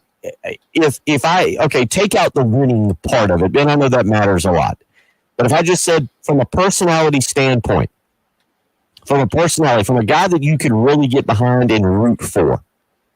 And you've got to pick another coach outside of Shane Beamer to be your head football coach at the University of South Carolina. Sam Pittman would win hands down, right? Probably. I also feel like if you lined up and just found a person that doesn't know anything about the SEC coaches, put all their faces on a sheet of paper or let them have a press conference, you would say that is the coach of Arkansas. Like, he fits the job of Arkansas as well as any coach in the country. Did you go back? Did we discuss this on air? I know Jay Phillips and I looked it up, but at SEC Media Day, when we were listening to Arkansas, and I know you had somebody up from Arkansas last week. Have you seen the hog? This yes, we talked about it. Yeah, the statue. Yes, you did get into that a little bit. We did get into, I forget because it was 4 weeks ago now, but yes, the statue that you're right, Sam Pittman. I feel like the two coaches who embody their program the most is Shane Beamer at South Carolina and Sam Pittman at Arkansas. Yeah, and I might say Mark Stoops at Kentucky because Kentucky's always got a chip on its shoulder, and Stoops has now got a chip on his shoulder, and he's fighting for his program. That might be the three. Other than hometown dudes, Mario Cristobal was born to be the Miami coach because he just embodies the city of Miami. He's from Miami, but I'm trying to think of other guys who just completely fit exactly what that team would want a coach to be. It mostly has to be guys from their hometowns, but if Texas had a guy walking around with a cowboy hat on the sideline, Matthew McConaughey. If Matthew McConaughey was actually coaching football, yeah, correct. I don't. Maybe Brent Venables is a Midwestern guy, and maybe he ends up being the perfect fit, or just being excellent for Oklahoma. That's going to be kind of interesting to see this coming year. Just kind of something that I was looking at over the weekend. First year head coaches, Patrick. You got, obviously, we've talked a lot about Lincoln Riley and Southern Cal, and he's got Caleb Williams, and he's brought in some other really good players, and Southern Cal should be good this year. I don't know how good. Oklahoma, they got kind of ambushed there by Lincoln Riley, not just leaving, but then taking Caleb Williams, Spencer Rattler transferring out, Stogner, a lot of guys leaving that program. Billy Napier's at Florida, and Napier all of a sudden in recruiting. Remember about 2 months ago, it was about mid-June, we're like, man, Florida fans are kind of ready to fire Billy Napier. They are not happy with his recruiting. When he just picked up his 16th four-star recruit over the weekend, they've actually turned into they are absolutely on fire in recruiting down in Gainesville. Who you got right now? I throw Marcus Freeman in there at Notre Dame. Who are you going with as the guy who has the most success in year one? I think if we just straight up said who's going to win the most football games, I think it's going to be Marcus Freeman. I think he's probably – I think he gets the double-digit wins. If not, it'll be 9. I'd be surprised if they didn't win 9 games. I think they'll get whooped. They'll get whooped against Ohio State, and then probably be able to run the table or maybe just drop one more. Southern Cal, I think they're just too bad on the lines of scrimmage. They're just not good there, and I don't know how they're going to get good there because that was also sort of Oklahoma's problem and the one thing that they were missing when they would get to college football playoffs and square off against the Alabamas of the world. I can't see LSU getting to 10 wins in year one. I think Brian Kelly ultimately will have the most success because I think he's the most likely to win a national championship, and I just don't think Miami's ready. Brent Venables could win a Big 10 title or Big 12 title in his first year. That wouldn't surprise me at all because I really like Dylan Gabriel, but I think Marcus Freeman and Brent Venables would be the ones to win in those games. they're all blue blood programs, so I don't know if this means anything, but it is interesting. According to 24/7 Sports, the top 10 recruiting classes in the country. According to 24/7 Sports, the top 10 recruiting classes, 5 of them, Notre Dame, LSU, Oklahoma, Miami, Florida, first-year head coaches of their respective schools. Blue blood program. Again, Oklahoma's going to recruit really well. We'll talk more about that recruiting tomorrow. We'll continue down the path. Patrick's in by himself tomorrow. I've got my final vacation as I take the kids to school. We'll see if we can get them lined up with a guest or two because it's a great time of the year. Football season is here. And Patrick, no vacations. No vacations. Nope. No breaks. Real Muschamp of radio around here. We'll see everybody tomorrow.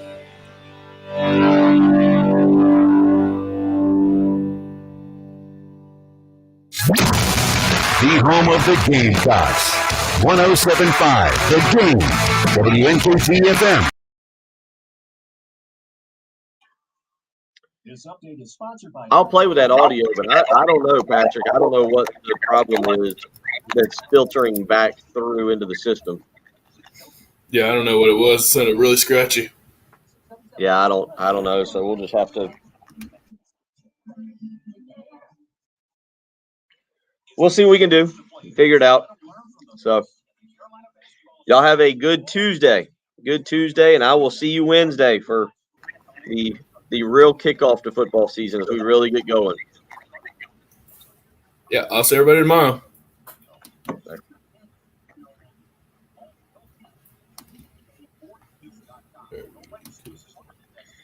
Give me if you got time, just give me a shout. You want me to set anything up? No, I'll be all right for tomorrow. Is this broadcast ended? I can't press